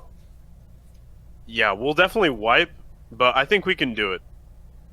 It doesn't seem overly challenging yet. Like, all of these fights seem relatively straightforward. There's just 2 mechanics you have to deal with, and that's basically it. Too strong. And ultimately, this fight, I mean, it could just be cheesed by monks. Yeah, not only is Saga super powerful, and you can use Zen meds to soak the patches from the little ads when they die, but it's just totems. Their ox statues are so good for picking up ads. Yep. And the thing is, you can tank swap all the time with multiple ads if you have 2 monk tanks as well. And I can easily see that being the mythic strat as well, just because of how frequently those ads come in. I don't think you're going to want to kill them every single time they spawn. You'll probably want to kill them every 2 times. So the tanks will need to be swapping the entire time that's going on. And that makes sense. Really yeah, of be course. Done with monks. So yeah, I can see a lot of the time. Yeah, it's the same with the other yeah, of course. Strategy for this fight. And even if that isn't the strategy, monk is still the best tank for this fight by miles. I which hate isn't monks. necessarily a problem. I really do. I think they could be a little bit kinder to the other classes by maybe bringing the boss damage down a little before it hits live servers. No, I don't believe in that. They should make the boss damage very, very high. Like, there's so many fights nowadays where the tank damage is cosmetic. Like, it doesn't even matter if your tank takes a lot of damage, because they have so many different ways to deal with it. I want to see more abilities and more things in the game that make it harder for you to tank bosses just fundamentally, right? The bosses just simply do more damage. And I like that a lot more. Most of these mechanics are so similar to earlier bosses, disappointing. I mean, the thing is that, like, nowadays, you can always compare one mechanic to another mechanic. Like, when was the last time we had a truly unique mechanic happen? It's very hard to say. It's not very cosmetical, not mythic. Yeah, that's like one exception, though. Just in general, I feel like tank damage isn't really as much of a factor as it should be. Dude, I like the mechanic on Mythic KJ with the balls. I like that. That was kind of cool. I'm gonna be honest. Go ahead. Yeah, no, good. I agree. Yeah, I thought it was good. Yeah, I actually thought that it was really fucking cool. Like, there were a lot of reasons and a lot of ways that I liked it a lot. Like, fuck yeah, it was amazing. It was annoying, right? It's like, it's bad for, like, doing it in pugs and shit, but the mechanic itself, where you have to get knocked around in, like, a different order, like, that's really, really cool. And you guys are right about Mechatorque. Like, Mechatorque is actually a good example of a new mechanic. But overall, I'm okay with old mechanics being reused, generally. Like, obviously, there should be some new things, but old mechanics being reused, I don't fundamentally dislike. But to conclude, even though the fight, of course, doesn't have many mechanics and abilities, for the most part, it is just stand still, target swap, and nuke the boss. Good. But it's still a fun fight, and the abilities that are there do work well together, and I think Blizzard did a pretty good job there. That's what matters. Either way, guys, that's where we're going to leave it today. Thank you very much for watching. If you do want to keep up to date with this boss, I don't know about Jadefar. To kill it first week when it hits live servers. Easy fucking boss. Easy fucking boss. Dude, we're going to clear this raid so easy, man. I can't even believe it. Like, this is a joke, boss. Okay, here we go. The Queen's Court. Now, I feel like if this raid is going to get harder, it will probably be at this boss, but we'll see. Hello and welcome back to Fatboss TV. Today we're looking at the 6th encounter in the Eternal Palace, the Queen's Court. So this encounter consists of 2 bosses with separate health pools and different abilities and mechanics that you have to counter. To add, Queen Azshara will ask you to perform certain actions throughout the fight, which have various negative effects if you fail to execute them. Anyway, let's start off by explaining the core boss mechanics. So tanks need to keep the bosses spread at all times. If they remain within 21 yards of each other, they both take 99% less damage. After all of our testing, we believe tanking Silivaz in the middle of the road. Another unique and different mechanic that's never been used before. The 2 mobs have to be tanked apart from each other, so you know, if they're not, they take no damage. Wow, incredible. And Pashma on the outsides is likely to be the best formation to try and maintain in order to deal with the majority of abilities. Tanks will need to perform swaps on these 2 bosses throughout the fight, as Silivaz gains a stacking attack speed increase that is only reset when he attacks a new target, and Pashma applies a stacking debuff that will mind control you once it reaches 10 stacks. We decided to normally swap around the 8 stack mark. Now, for the raid to keep an eye on is Silivaz's charge. They really, like, random player, and after 6 seconds, they've really got to think of some better tank mechanics here, man. Like, they're so boring. Like, I mean, like, this is why I'm saying tanking is so fucking easy. Like, you literally just, I mean, every single fucking mechanic is you spread them out, and there's a debuff that you have to swap on. Like, I'm sorry, but it's just, it's too much for me, man. It's way too fucking much. Okay, let's look at the rest of this. seconds, he'll charge towards them and hit them for a lethal amount of frost damage. This, however, is split between all players within 8 yards. Okay. So you want to stack up on that target to help spread the damage. Okay. Now this will also spawn a puddle on the ground that lasts a pretty long time, dealing ticking damage to anyone who's stood within it. So when you're targeted, you want to move to the edges of the room and others should follow you to make sure that you actually survive when you're charged. Okay. Now when Silavaz reaches max energy, he'll cast Zealous Eruption. This creates a large zone around him as he begins to deal large taking damage to the raid. If you're stood so he's within going the into targeting Super circle, Saiyan mode. you take no damage whatsoever. So as the cast starts, you want to make sure you're within the circle beforehand. As Sapash Marshal debuff players with Fanatical Verdict. Okay. This debuff deals a moderate amount of damage to you and That's any easy. players within 5 yards when it expires, so you've got to make sure that you move away from others before it times out. Okay. She'll also spawn a set of orbs on a timer. These orbs always spawn in the exact same locations and slowly lose health. When they eventually die, they'll deal a large amount of burst damage to the entire raid, also debuffing you, increasing the damage you take from these orb explosions for 5 seconds. So in high botanist fashion, you'll want to nuke down a single orb immediately, wait for the debuff to drop, and then nuke the second, and then completely ignore the last one, letting it explode by itself well after your debuff has dropped for a second time. And last to mention, botanist, Pashmar at basically. full energy will cast Violent Outburst. Yeah, it's the This exact deals same large thing, I damage think. to all raid members at the end of the cast. However, this is significantly reduced by moving away from the boss, which is achieved pretty much passively by tanking her away from the raid. Has there been one unique mechanic in this entire boss?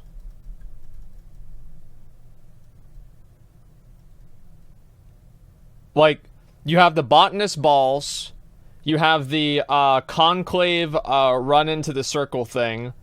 Yes, split them apart, that's right. They've never had an idea where you have to split up the 2 different bosses. We've never done Trial of Valor, we've never done Antorus.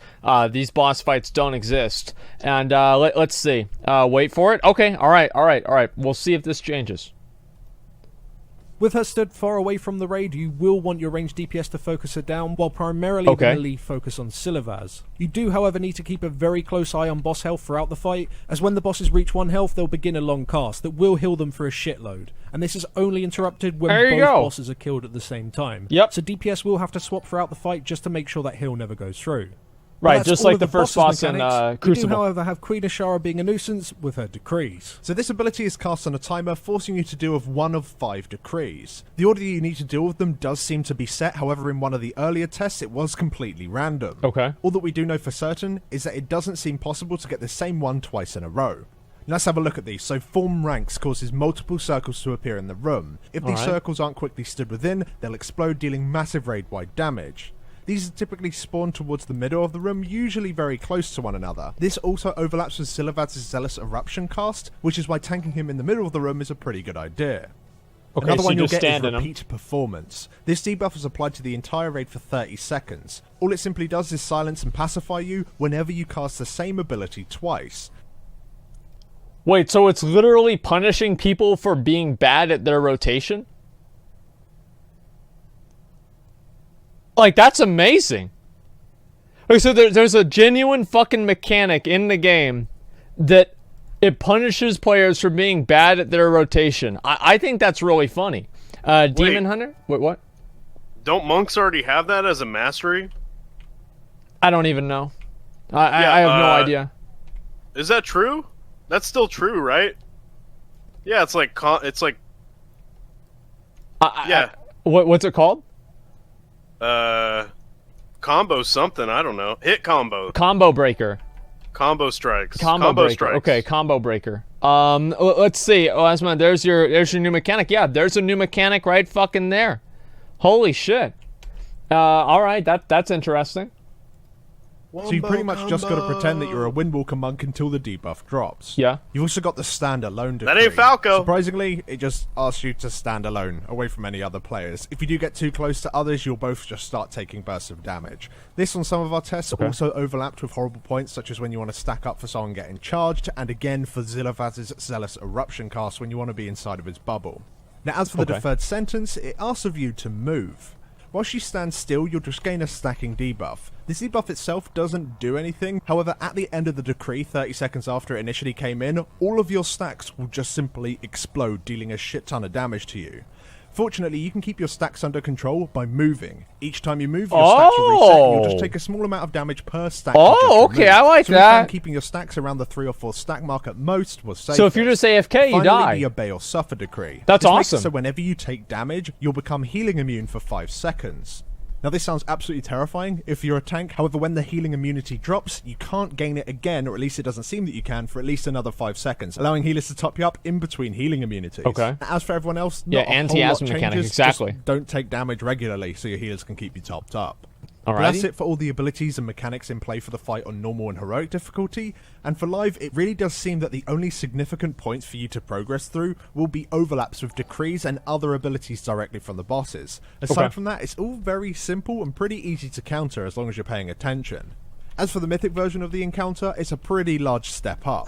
This boss doesn't really seem like it's that difficult. One of the structures in the room, this seems pretty simple. Section, preventing people from standing in it, basically. Yeah, this will slowly rotate around the room, covering a new structure. It's not that bad, dude. This raid's gonna be a joke, man. And the mythic, these come in fast. There's absolutely oh my God. no downtime whatsoever. And they I'm overlap with amazed. pretty much every ability that the bosses have, forcing you to learn every single overlap. These overlaps also have different timers or spell orders as the fight goes on, which also means you need to deal with them slightly differently each time. Okay. But anyway, with all of our PTR previews, what do we think of this encounter? It's good. Well, I think maybe the normal and heroic version of the fight is maybe a bit bland. The amount of overlaps. Thank God. That means we'll be able to beat it easily. Could probably be increased, so it's slightly similar to Mythic.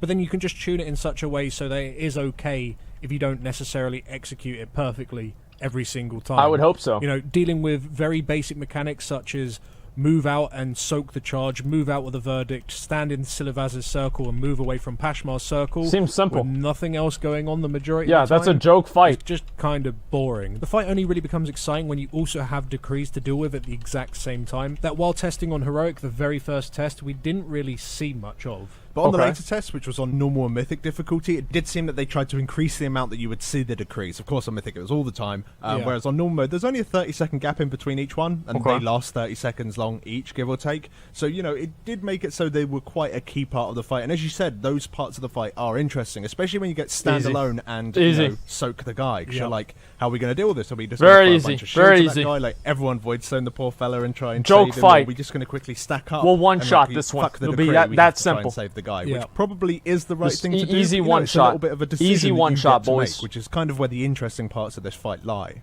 But aside from the one issue where sometimes the downtime can be a little bit boring, it's overall a very solid encounter and did feel polished. And again, we probably already made it clear, on Mythic it is very, very cool. Yeah. It's going to be interesting to see what comps are going to be used for this, for guilds that are going to be going in on Mythic difficulty, we'll see what they especially think we if it's should tightly tuned. The fact that you have to have the bosses spread apart and they do need to die within a similar time period, you're just going to see a bunch of, you know why Shadow's been nerfed now. Yeah, that's actually true. Loads of multi. That's what happened in Crucible. It really wouldn't surprise me that if this fight is difficult, you're going to really see a massive drop in some of the melee DPS that just can't cleave between these two mobs, which I think is so unnecessary. I think it would be better if the bosses could be stacked and you have to constantly think about dragging them apart from one another depending on their special abilities, and that way you can actually bring melee DPS without feeling like, oh, we should bring a shadow or whatever. It doesn't matter. Just melee is just so useless, Why not? man. Why not just allow them to be stacked? Give them more health if you want to fight to that. I don't get it. Yeah, I think that's a fair comment. I mean, also the thing with the fight, especially on Mythic, I know we keep going back to Mythic. This is so stupid. I think that's the one that we're, you know. What's stupid about it? They're just easier to punish. Large personal damage reductions are That's very why it's important on this stupid fight as well. The ability to cheese some well, of the then charges. re-roll. Have enough damage reductions up, and again, like you said, well, then stop whining. Not having to soak at set Fuck points you. is going to be vital. Yeah, it's going to be really useful. Having certain people that can stand out of those circles because you know the entire raid has standalone and there's not enough space within the circle for everyone to stand in. Maybe you're going to want some people standing out using personals instead. All right, we get it. We get it. You know what else we get? We get the mount right now. No, we don't. Watch me get the mount right now. You ain't getting it. Watch me get the mount. Mount God.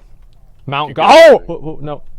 Oh, somebody got it. Fuck you, Monkin Balls. I'm kicking you out of the raid. He got it. Who is it? Kick him out of the raid. Get him out. Get him out of here. Smoking Get him out of here right now. Smoking bowls. Get him out. He's out. Smoking bowls. I don't want to look at him anymore. He's out. Smoking bowls, He can dude. smoke a fucking dick, man. How the fuck did he get that item? Hey. You better chill.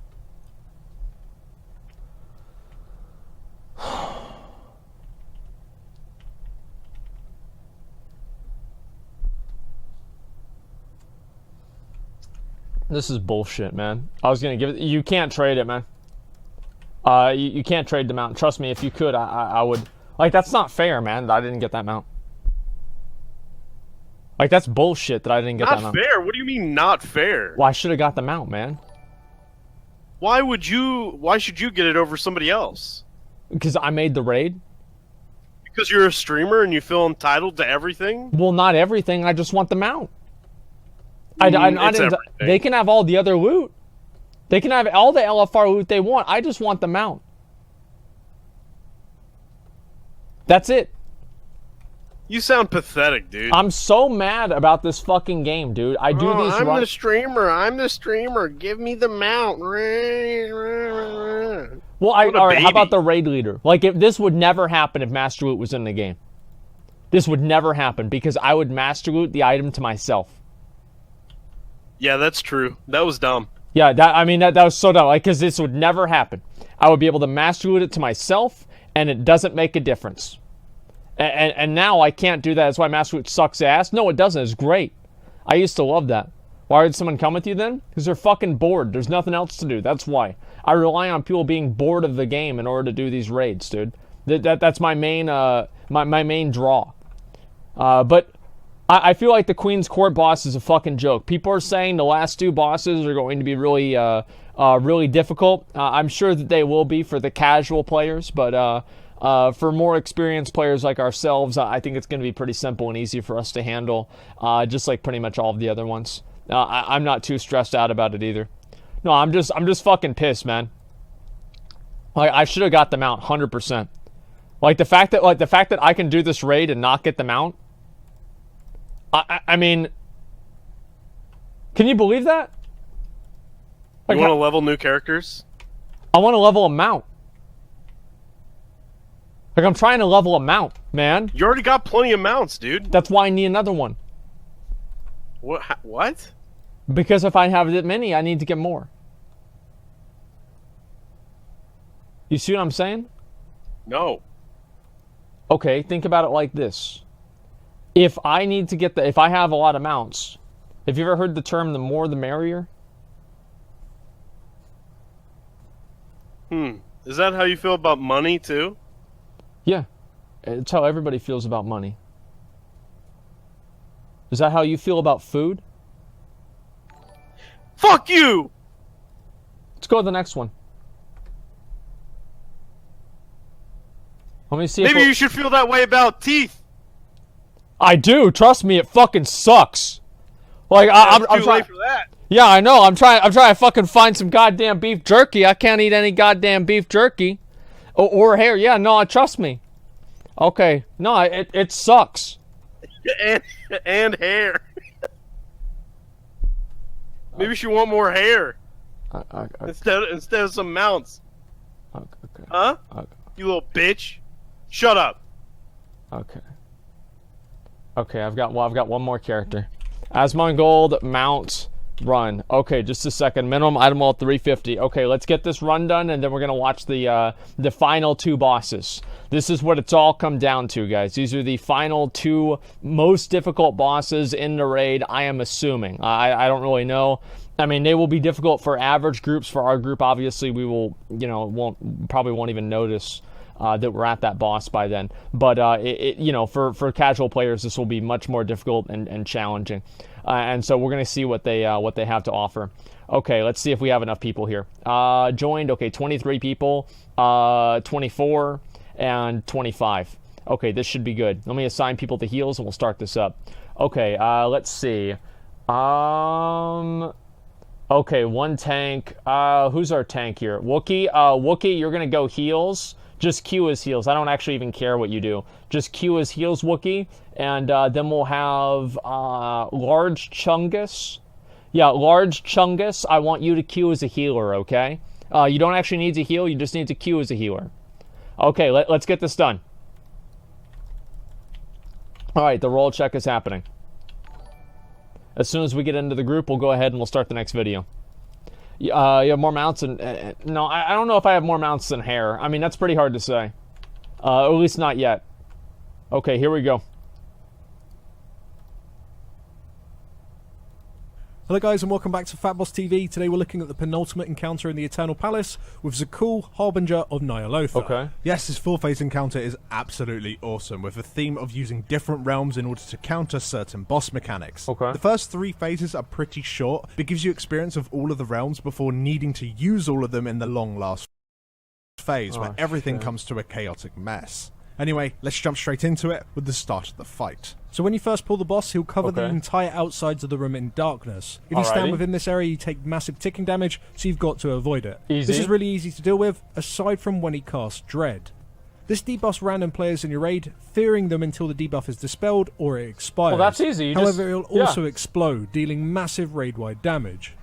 We counter this by using pre-shields and healing cooldowns with a Master Spell or a Tremor Totem each time. But even with stacking cooldowns, it's still pretty dangerous. What Since the testing, fuck? this damage does seem to be significantly nerfed in the Dungeon Journal, so it's probably safe to say that on live you can just dispel everyone instantly, providing the raid is at full health. Okay. Also to watch out for is the Crushing Grasp. When cast, this causes a portal to open on one side of the room, which a tentacle will punch through and then slam across the room. You've got a long time to react and move from it, which is important to do so. So that's pretty simple. You just move out of it. And can knock you back into the darkness around the edges of the room, which is pretty much an instant death. Okay. As for tanks, you'll want to remain stacked the entire fight because of Mind Tether. The boss will always connect the tank with the nearest player, dealing 50% of the damage the main tank takes to the linked player as shadow damage. That's not a big If the deal. linked player is more than 12 yards away, that percentage is increased further. Tanks also need to remain in the same tanks need to realms, stand as on the main top of tank each will other. also be stunned for 10 Very seconds simple. each time Mind Tether is applied. These 3 abilities, so the Dread debuffs, the Tentacles and the Tank Cleave, are used throughout the entire fight in all phases. Now, not too long into Phase 1, the boss will spawn 3 Portals of Madness. As these spawn, you need to stay away from them at first, as they'll fear anyone as the Summoner ads appear from them. Now, these guys will cast Dark Tear, spawning lots of small little vision ads. These have a 30 stack debuff that slowly over time drops, at which point they'll evolve into an even stronger mob. So you'll want to kill them off before that happens, which while testing was done with just passive cleave. If the Dark Tear channel from the Summoner ad finishes, the entire raid is burst for a lethal amount of damage, so you want to make sure that you kill these ads off one by one. We move the boss to each just to keep it cleave. You just kill the Whilst ads. doing so, it's very likely that the boss will reach 85% health and enter Phase 2 and bring the entire raid into the Fear Realm. Alrighty. Now, whilst you're in this realm, the entire raid gains a stack of Hysteria every 15 seconds. This dot deals very little damage and it isn't very noticeable, but it is important for later in the fight. Also in this realm, the boss will cast Maddening Eruption. This creates a large targeting zone, typically on the opposite side of the room. Shortly after it appears, it will explode, dealing massive raid-wide damage. However, if the boss is placed within it before it explodes, the raid damage is removed, and instead the boss will take 30% increased damage for 20 seconds. This happens pretty often, so tanks need to be quick to react and move the boss the moment they spawn. The raid to watch out for is Manifest Nightmares. This debuff is applied to 2 players, dealing a small amount of ticking damage, whilst causing the player to spawn patches underneath them. These patches do absolutely insane damage, 2-shotting people in most cases. So you just have to kite them away from the raid. That's easy. Damage almost immediately. Actually, you know what? You've got to be spread. That's really bad, because I can guarantee you some dumbass is going to leave it in the raid. So I don't know how we're going to be able to handle that, man. Watch trans, who gives a shit? Let's see. Yeah, that's kind of bad. We'll have to make sure people know for sure to move out with the debuff before they're applied. Otherwise, you'll instantly cleave the raid to pieces. There it is. These patches will also spawn vision ads, which again, we passively multi-dot and cleave down. Once you get the boss to 70% health, Phase 3 will begin with the boss casting Delirium's Descent. In Kilrock fashion, this will generate 3 portals in front of him. If they're left unsoaked, they'll explode, dealing large raid-wide damage. When a player soaks the circle, they're taken into the Delirium realm. Inside here, you gain Hysteria stacks at an increased rate, and also completely hostile to all other players. You do, however, gain a very large haste increase, allowing you to plow damage into the boss. If you ever die whilst you're inside here, you will instead be returned into the Fear Realm, but you will be stunned for 6 seconds. So you just this need can, to... however, be dispelled by your healers. So all you need to do in this phase is get your DPS to keep soaking the circles, keep being sent down, so that's they can just plow damage into the boss, whilst everyone else just deals with the mechanics from Phase 2. Now, once you manage to get the boss to 50% so just have health, DPS the go first down. Arcanist That's simple. Woman lady will drag the entire raid back to the normal realm from Phase 1, and she'll now stand still, keeping open a portal, and this is where the final phase begins. In this phase, the boss will continue to have that tank link and the tentacle slam, as Loz already mentioned, but the dreads have evolved into manic dreads. Oh boy. This makes the debuff players also leave behind patches that explode after a few seconds when they've been dispelled. Which means ideally, you want them to be dispelled away from the raid. So we opted to use manual dispels here instead of AoE ones. Once the patch has finished exploding, players can now stand within them and gain a stacking debuff. At 5 stacks of this debuff, you'll be sent into the Delirium realm. This needs to be done because the boss on a timer will cast Dark Pulse. This applies a massive absorb shield to himself, and if the shield is not broken in time and the cast finishes, then all players in all realms are hit with a massive amount of damage. By having players go into the Delirium realm beforehand, this is much easier to break as they have that What the fuck is this? So you have to assign people to go down there into each different specific realm? The void boss fights are like 30. Yeah, this is insane, dude. Yeah, it's a 24-hour stream. No, honestly, guys, it's gonna be easy. We're gonna be able to beat this boss like probably on the first try. I mean, we might have like maybe a little bit more, you know, maybe 2 or 3 tries, but overall, I think this is gonna be a joke fight. Okay, we just assigned the right people to go down. That's it. What were you saying? Huh? I don't know. I heard you say something. No. % haste increased. Okay. Whilst testing even on normal mode, this felt like a requirement in order to break the shield, unless you use something crazy like Bloodlust and large DPS cooldowns. After you have broken the shield, and if you're in the Delirium realm, you can go over to the first Arcanist and use an extra action button while standing on her portal. This will bring you back to the normal realm. Now the boss in this phase will also begin to spawn the horrific summoners you saw from phase 1. The only difference here with these guys is that they can only be attacked from the Fear realm. To access that realm, you need to stand on top of their portals and hit your extra action button. Wait, there's 3 realms? This sounds pretty easy, right? The boss gains a massive shield, you send some people into the Delirium realm to break it. The ad spawn, you send some people down into the Fear realm to kill them off before their cast is finished. Sadly, it's not that simple. When players are within the Fear realm, the mechanics from phase 2 and 3 will be active, and only can be seen from within that realm, yet the damage aspects will hit everyone in all of the realms. So to make that clear, the maddening eruption circles still need to be soaked by the boss, or it's a wipe. And players of the Manifest Nightmares need to make sure that their patches are away from people in other realms, or it's a wipe. Oh my god. To make matters worse, the Manic Dread damages also apply to all realms. And the damage from this far exceeds mythic, anything else, forcing everyone to be in the same realm so that they can be affected by shields and healing cooldowns, so that they're topped quickly after the damage has come in. So this phase requires a shitload of communication, and the room for different strategies is actually pretty high. Man? The way that we were doing it on PTL was just to keep everyone in normal realms whenever possible, especially the tanks, as this just means you'd never really need to worry about the Hysteria stacks. DPS and healers would only ever move into the Fear realm whenever the ads were up, and whilst they were in there, they would communicate and place down wall markers for the tanks to move into for each of the maddening eruption circles. As for the Dark Pulse shields, we didn't do anything special apart from sending players down beforehand into the Delirium realm just so they can nuke the shield off. And before Manic Dread... Do you think we could just have everybody stay in one realm and it wouldn't matter? Because it'd be normal mode and we can heal through the AoE damage? Hell no. You don't think so? I don't know. It seems unlikely. No, dude. No, like, yeah, I mean, maybe that could be a normal mode strat, but probably not. I mean, you know, hey, guys, I'm trying to be an optimist here, okay? That's all I'm trying to do. I wish that was the case.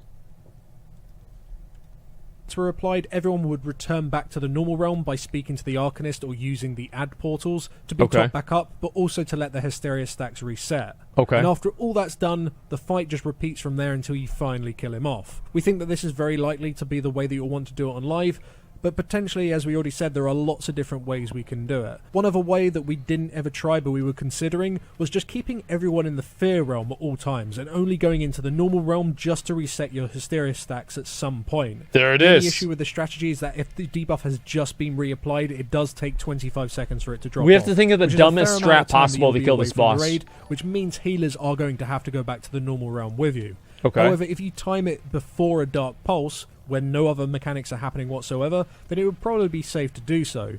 The only other issue with the strategy is that tanks are also going to need to reset their stacks at some point, which can be risky with their timing on their Mind Tether. But by remaining in the Fear realm, there are a lot of positives, as you can always instantly swap to the ads, and the boss is going to have a consistent damage increase up on him because of the circles that the tank's going to be soaking. But it's certainly a more risky strategy than using the normal realm strat.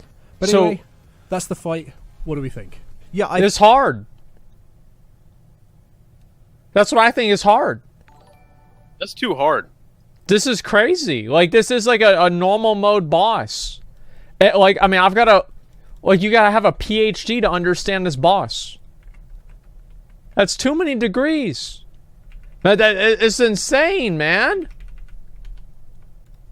I think that this boss, if pulled off correctly, could, in theory, be the best boss in this. What about Mythic? What the fuck's happening? Dude, don't even talk about that, man. Yeah. Don't even talk about it. I just love it. I like the way that I don't want to think about it. Phases are kind of tutorials, right? So the first phase is like, this is how the boss works. You've got a big dick slamming across the platform. Make sure you're avoiding them. It's like, okay. Then the second phase is just teaching you how the Fear Realm works in terms of like how you got to deal with those particular sets of mechanics. And then the third phase is how the Delirium Realm works, which isn't, you know, that complicated, but at least some DPS get to go in there and plow some damage and start getting used to it. And then phase 4 is just like, now do it all together with some enhanced mechanics. Yeah, it's like fucking Memoron. How you want to do that? Well, you just explained two phase 4 is like all of them at the same time. Them is probably going to be like the meta strat. Something else is going to come out. So we could do 0 at the end and then just burn everything down throughout the fight. And it never feels like, oh my god, what's happening? Because you've always just been taught over this steady period of time, which is a really good way of doing it. I do like that. On this fight, it's pretty I like that a lot. In the last phase, instead of you having just to damage the boss to get through his Dark Pulse shield, you now need to damage certain adds within certain realms. So you have to be sending a Fear group down, you have to be sending a Delirium group down, also actually dealing with the boss's mechanics itself at the same time. I have no idea. This boss sounds be crazy. Absolutely mental. This is a cock, man. This boss, the first of which this is a huge cock boss. It's not entirely clear how the Manifest Nightmare pools are supposed to be interacting between realms. Because sometimes you'll be in the Delirium realm and you're stood in the wrong position and you don't know that you are because you can't see anything on the ground, but you just die and get sent out early. Even in the normal realm, you could be stood in goo that you can't actually see, but sometimes you can see it, and sometimes you'll be stood in the position where that goo would normally be but not be taking damage. Basically, it's super buggy right now. That thing just didn't seem to be working correctly. I think this is kind of badass, and I feel like, look at the guy's name. His name is like, what is it, Zakul, or whatever the fuck? Harbinger of Nilotha. Like, that's the Black Empire, man. Like, this shit's actually gonna happen. What? It is. That's crazy. Yeah, I'm actually getting a little hype for this, man. Not Mikul, Zakul. Zakul, yeah. Pretty close though, almost McCool.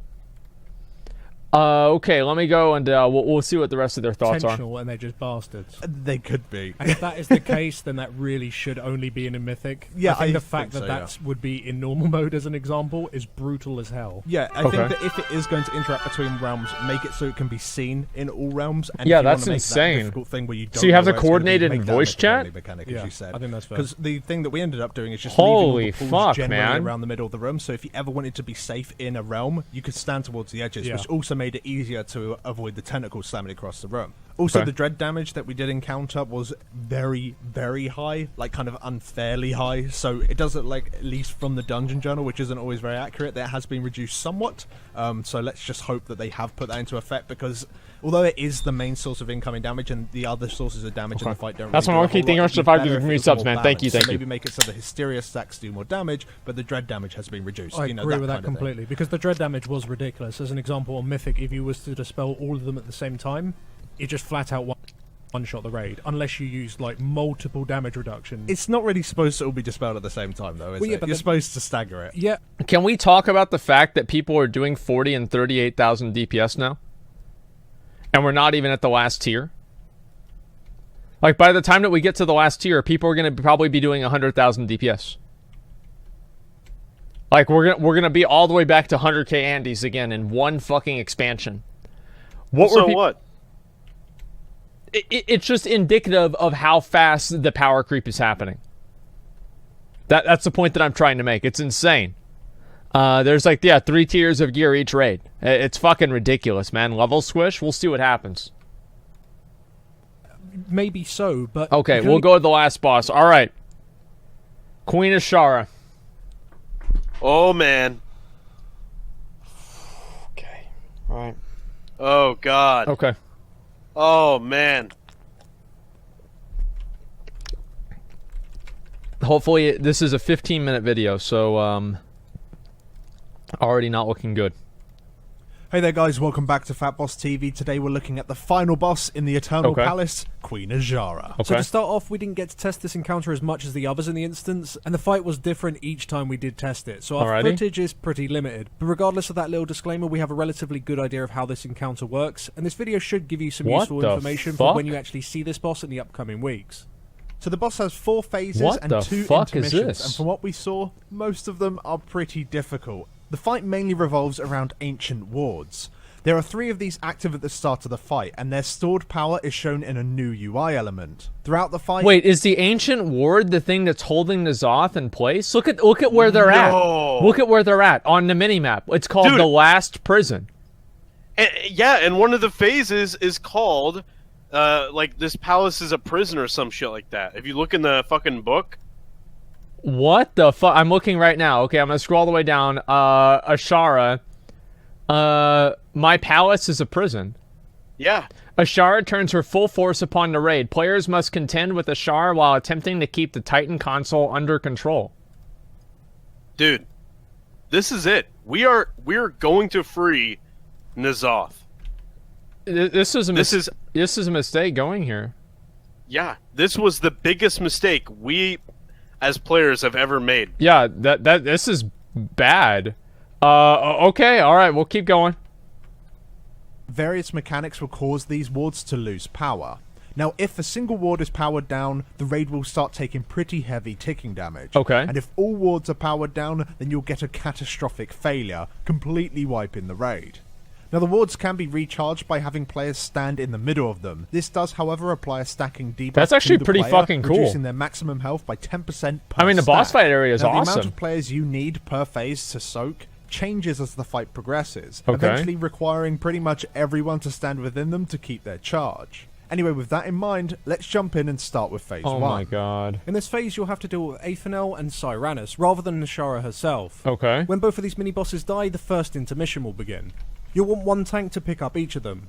When Painful Memories is cast, you need to make sure that both adds are out of line of sight of each other. To do this, we use the console towards the middle of the room. When Longing is cast, the adds need to remain within line of sight of each other. You have quite a long grace period to adjust these mobs after the cast. It's just important that you do so, as otherwise in both cases they just gain a massive haste and damage increase. They also gain this buff when either one of them dies, so DPS need to make sure they keep an eye on their health and make sure that they die at the same time. Okay. Whilst tanking them, you are going to need to move them around a bit, because as you fight them they will drop patches on the ground. These deal light ticking damage and slow players within them. Ideally you'll want to tank these adds towards the edges of the room, just to keep these patches away from the middle. The tank on Athenel will be hit with Cold Blast. This deals moderate damage and applies a debuff. That's easy. Once this stacks up to 3, you're frozen in place and will be shattered by a large hitting ice shard. That's easy. Healers need to make sure that the tank is top before this happens. Yeah, easy. As for the tank on Cyranus, you'll be hit with Serrated Edge. This is a light ticking physical dot which can be dodged or parried. For the raid to watch out for is the Charged Spear. This is cast by Cyranus on a random player, dealing damage to all players en route and exploding once it reaches its target, dealing a burst of damage to that player and then a smaller burst to the raid. You just got to make sure you're not in line with the projectile as it's fired out. Also to be mindful of is the lightning orbs from Athenel. These land randomly in the room and bounce 3 times before finally despawning. Being caught by one of these deals a fair amount of damage, so they're best to be avoided. Athenel also has a chain lightning cast. It doesn't do a hell of a lot of damage, but it can be interrupted, so why not? We just set up a melee rotation to prevent this ever from going through. Okay. As for Queen Azshara in this phase, while she cannot be attacked, she will however power down the wards. Okay. You can see which ward is being attacked as it will flash red. We decided to top these up initially on the pool, and then just move a small amount of players to whichever ward was being attacked, just to keep it topped up. These wards are also powered down by the overzealous Hulks. This ad will spawn directly in the middle of the room and just make his way to a Those are the beefy boys. ward. We have to watch out for them. Once he's there, he'll cast Ground Pound, which deals light ticking raid-wide damage and will remove power from the ward. This ad can be crowd controlled, however once it's done once, it will then become completely immune. So you'll want DPS to swap to it immediately as it spawns and then just stun it before Ground Pound is cast. Queen Azshara will also beckon players. This causes your character to move uncontrollably towards the middle of the room for around 8 seconds or so. Okay. Once you reach the middle, you're put in a bubble that will slowly kill you if it's not destroyed. Ooh, by moving right to the edge of the room before this cast begins, you will never reach the middle and therefore you'll never be put in a bubble. And you can also use the patches that the mini-bosses have been spawning, as they will slow you as you walk across them. Can somebody invite me to a realm with this rare phase is the Arcane Orbs. These spawn on a timer typically around the middle of the room. Okay. These need to be soaked and completely removed, which takes around 5 seconds. If you don't do this fast enough, they'll eventually explode, dealing massive raid-wide damage. While soaking them, you will take moderate ticking damage, so healers you need to be ready to keep the soaking players topped. Once you've got the hang of all of that, and the boss isn't even out yet, you'll get into the first intermission. What the fuck is this? Arcane orbs will spawn around the middle of the room. Shortly afterwards, everyone in the raid will be given a decree that they must perform. Failing to perform it will apply a stacking dot, which will eventually become unhealable. Suffer demands that you soak an orb, and obey forbids you to soak an orb. Okay. Stand together asks that you stand with at least one Wait, so they have an add-on? Stand alone asks you to keep away from other players entirely. Stay asks you to stand still, and march asks you to keep moving around. Now, on normal mode, you'll only have to perform one of these. You only get one decree put on you. Okay, good. Heroic, you can have up to 2, and on Mythic, you can have up to 3. For the most parts, these are pretty easy to deal with by yourself. The issue is that the entire raid gets them, which can become rough in situations such as needing to soak an orb all by yourself or soaking an orb as a group, as the group players are going to be running towards the solo players, hoping that they've got the exact same thing. This is so dumb, man. There are a few animations that do make this a little bit clearer. Solo guys have lightning surrounding them, and group players have arcane around them. We even made this easier with a Weaker that was shouted either solo or hug.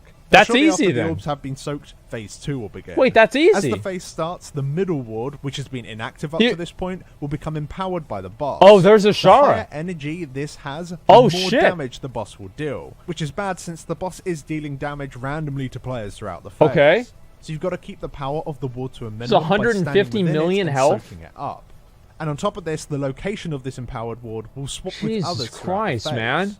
During this phase, indomitable adds will spawn around the edges of the room and move towards the empowered ward. Okay. If they reach it, they'll give it a pretty high amount of energy. All DPS need to be ready to swap to these adds and kill them before they reach it. Okay. As for Azshara herself, you want to tank her not too far from where you had the mini-bosses from Phase 1. Can somebody invite me to a realm with this rare up? Beacon, but it's been slightly changed from Phase 1, as it now forces people to move towards her rather than in the middle of the room. Okay. If you do reach the new destination, instead of becoming encased in a bubble, you'll now become mind-controlled and gain a large damage shield. People need to damage through that shield to free you from the mind control. Oh my god. Now this generally only targets ranged players, but still by having her near the old patches of goo from Phase 1, it does make it so people are way less likely to reach her because they're going to be slowed by those patches.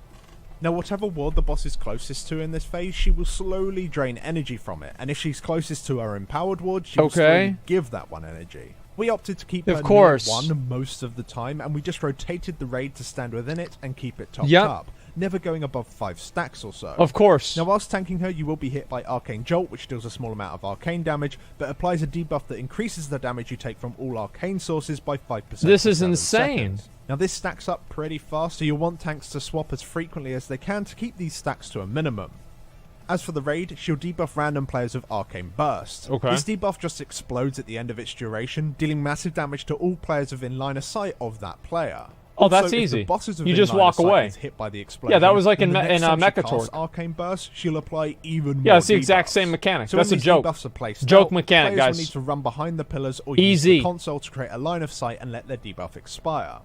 This, however, becomes a bit of an issue if you have more than 2 debuffs, as you can run out of safe places to line of sight. I'm gonna be honest, guys. About 5 minutes ago, I lost track. Like, this is... Alright. Okay. Tomorrow's not happening. Okay, so sure what happens in Phase 1? Do you remember anything in Phase 1? Alright, so in Phase 1, a bunch of ads come out. Yeah. And you've got to DPS the ads while both staying away and stacking on your teammates and taking debuffs. Yeah, out of the you take the debuffs out of the raid, and then it drops the purple, and then more ads will go to the center, and then you have to kill those ads, and then they empower the lock or some shit. And then after that, then you get the intermission or something, and then you kill more ads, and then. Wait, has there been an intermission? I don't know, dude. Oh, is that between the ads and her? Holy shit, man. Fortunately, this debuff can be dispelled, so what we decided to do was just have one of the debuff players move behind a pillar immediately with the healer and be dispelled, whilst the other two timed out naturally themselves not too long afterwards, one behind each pillar. Now the raid will also have to line of sight behind the pillar or the console when Arcane Detonation is cast. This cast just deals a massive amount of raid-wide damage to anyone within line of sight of the boss. By having the boss positioned not too far from either of the pillars or the console was pretty much key here, as it gives enough time for everyone in the raid to move behind before the cast finishes. Now once you got the hang of doing all that a few times, and the raiders got used to the idea of keeping the empowered wards low and the normal ones topped up, and the boss reaches 70% health, the second intermission will begin. This worked the same as the first whilst we were testing, but it appears that the March Decree has been moved to this intermission only in the Dungeon Journal. Aside from that, it should pretty much be the same. Execute your decrees without gaining a shitload of stacks, and not long after the orbs have been soaked, Phase 3 will begin. Now this phase plays out mechanically the same as Phase 2, however there are a few new things to deal with. 3 new adds will spawn from the very start. 2 Tide Mistresses will stand on top of one of the ancient wards each and begin to drain its power. This cast does appear to be interruptible. It also appears that maybe these adds can spawn on top of the empowered ones, which will give the empowered one even more energy. This isn't even mythic. That you can interrupt this. These mistresses will also cast Static Shock on random players, which makes them just deal pulsing AoE damage around them, and they will also cast Chain Lightning, which can be interrupted. Most importantly, the mistresses will shield themselves, making them completely immune to damage and interrupts. The shield is broken by using the other new add, the Loyal Myrmidon. This guy will cast Charge Spear on a random player. This works the exact same way as the one cast by Serranos. Except if the player that is targeted stands on top of the mistress, it will break the shield on her, allowing people to continue to interrupt and damage them. The only other difference in this phase is that instead of the boss moving the empowered ward around the room, she'll instead replace multiple ancient wards with empowered ones. We're not sure exactly how this works as we never saw it, but by having multiple empowered ones up, it means the boss is going to be doing significantly more damage and means even more soaking for the raid to do. And whilst you are doing that, you'll want to be focusing all of your damage into the mistress, and once she's dead, the Myrmidon before returning back to Azshara. Holy and when shit, either the adds man. are dead, or when the boss reaches some unknown health percentage, Holy phase fucking shit, dude. She'll still have Beacon in this phase and will slowly power down the nearest ancient ward as well as having multiple empowered wards. Aside from that, everything is new. Tanks have to deal with Void Touch, which is a new debuff which reduces the incoming healing you receive. The raid have to deal with a beam. We're guessing this is probably a frontal cone targeted at a random player. You also have to watch out for rifts that spawn. Players within these rifts will just take ticking damage. We're going to guess that these slowly fill up the room. But what's most interesting in this phase is the console.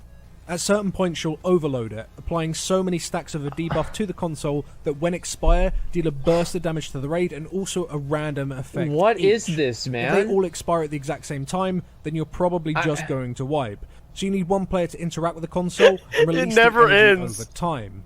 Now, one of 4 random effects will happen when you do release any of the energy. One is just that it will flat out do additional damage.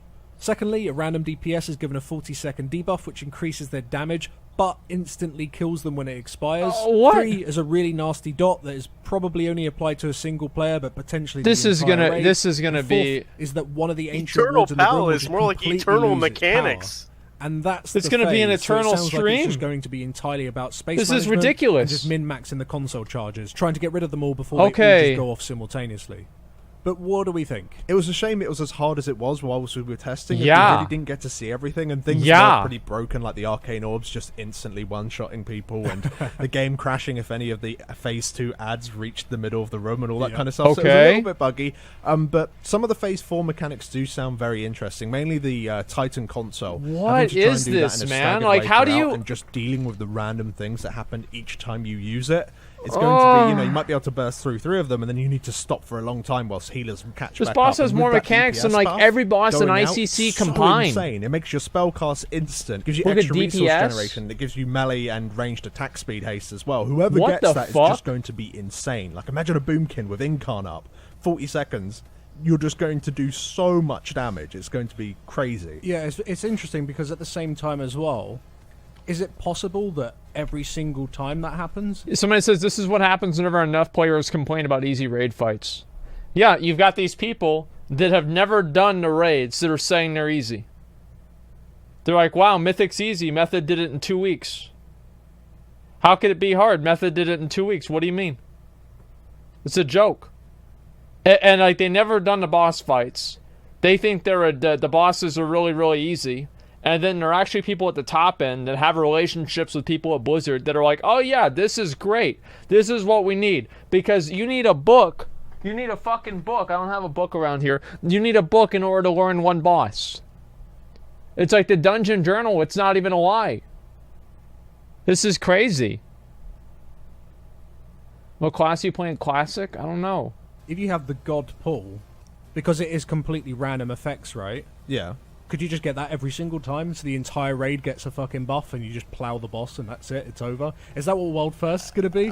Probably not, actually, right? it'll probably be more like, maybe like you have 20 charges, and 4 of those charges are guaranteed to be the damage Holy buff, 4 shit, of them are man. gonna be the bad dot. So if it's completely random, and then, there's yeah, another mythic, there's a mythic only phase too, apparently. Because it's just going to be that's what people are saying. Actually progress that last phase. As for the mythic version of this fight, it's going to be extremely interesting because there are very little changes in the Dungeon Journal, apart from the fact that there's an energy wall down the middle of the room, or at least it sounds like it's down the middle of the room, that you cannot cross, because otherwise you just get instantly one-shot, which means you're going to have the entire raid spread the entire time.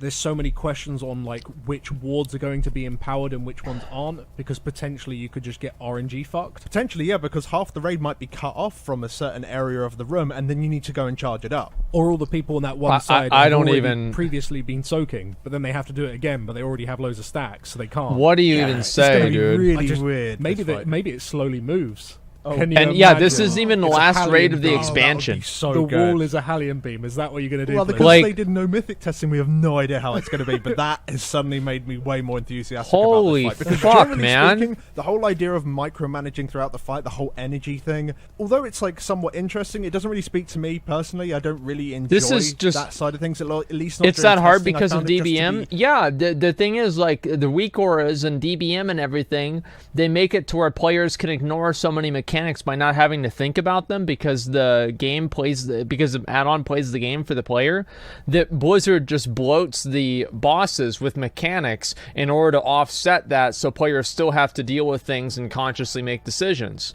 And that's the issue. It's like, imagine doing this boss without DBM. I mean, I can't even imagine it. An irritating side thing that you had to deal with. I think the main reason why you have that frustration is because you have to go quite far away to go do it, because tanking the boss in the middle of the room isn't really this is a 15-minute video, and it didn't even talk about half the phases. Dealing with certain mechanics, especially in phase 2, didn't even show them line of sight so much, it just made them difficult. And also, if you are tanking the boss in the middle of the room and you do go and soak, you get lost anyway because of the pillars. Okay. Yeah, so it's like, it feels like there's never a good time to go and deal with the wards, so dealing with the wards at any point during the fight just feels a bit shitty. I'm sure there will be like a good strat that eventually comes out and it just works perfectly. The whole fight flows really nicely. During testing, that whole mechanic, I wasn't a massive fan. And before we end the video, we should probably talk about the intermission as well.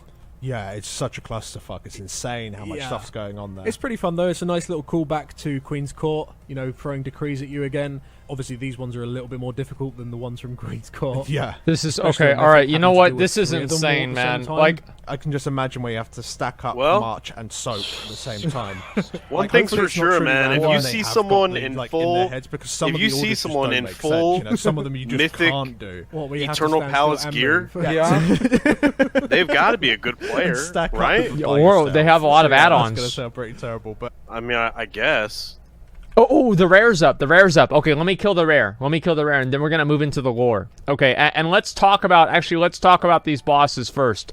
So, what do you guys think about all these bosses so far that we've seen? I personally think that a lot of them, like, the thing is that it seems like it's too challenging. Like, I mean, there are too many mechanics. I feel like there is genuinely a point where there are too many mechanics. I need to take a piss. I'll be right back, okay? Just give me a second. Complicate for a second. Give me a Yeah, I'll be right back.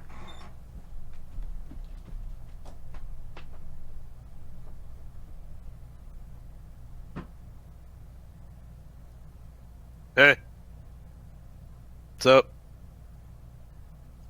What's up?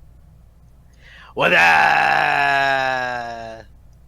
What's up?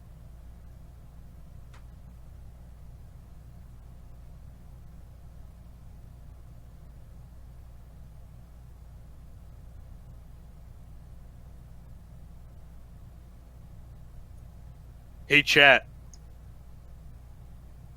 You suck.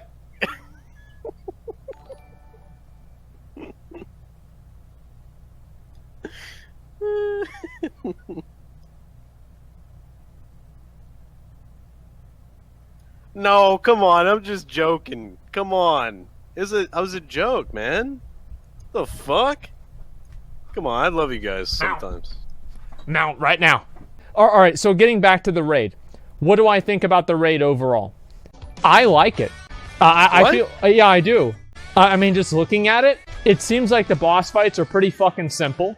I'm a big fan of that, except for the last ones, which are ridiculous. It's like, basically, you're going along, and it's like everything's fine.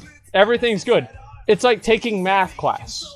And you do, like, you know, first you understand addition, and then subtraction, multiplication, and, like, division, right?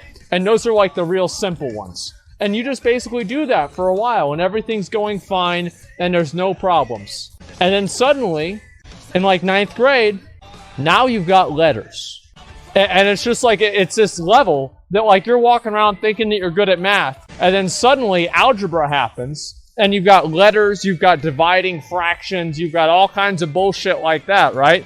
Fuck algebra, yeah, whatever, 6+. Well, it was like, it's like usually 9th grade, and it's like 8th grade, 7th grade, depends on like what kind of like math you're in. But like the point that I'm making, right, is that there's like this huge jump that you make. And I feel like this is the exact same thing. This is like going from normal math to fucking algebra. This is crazy. Holy shit, man. Dividing fractions. Yeah, I'm sorry, man. This is just ridiculous. Don't talk bad about math. No, I'm not saying that, dude. 5th grade in EU. Listen. Like, I know everybody wants to talk about how good they are at math. You guys are fucking morons. Okay? If people knew that they were good at math, they wouldn't be watching Twitch streams for a while all day.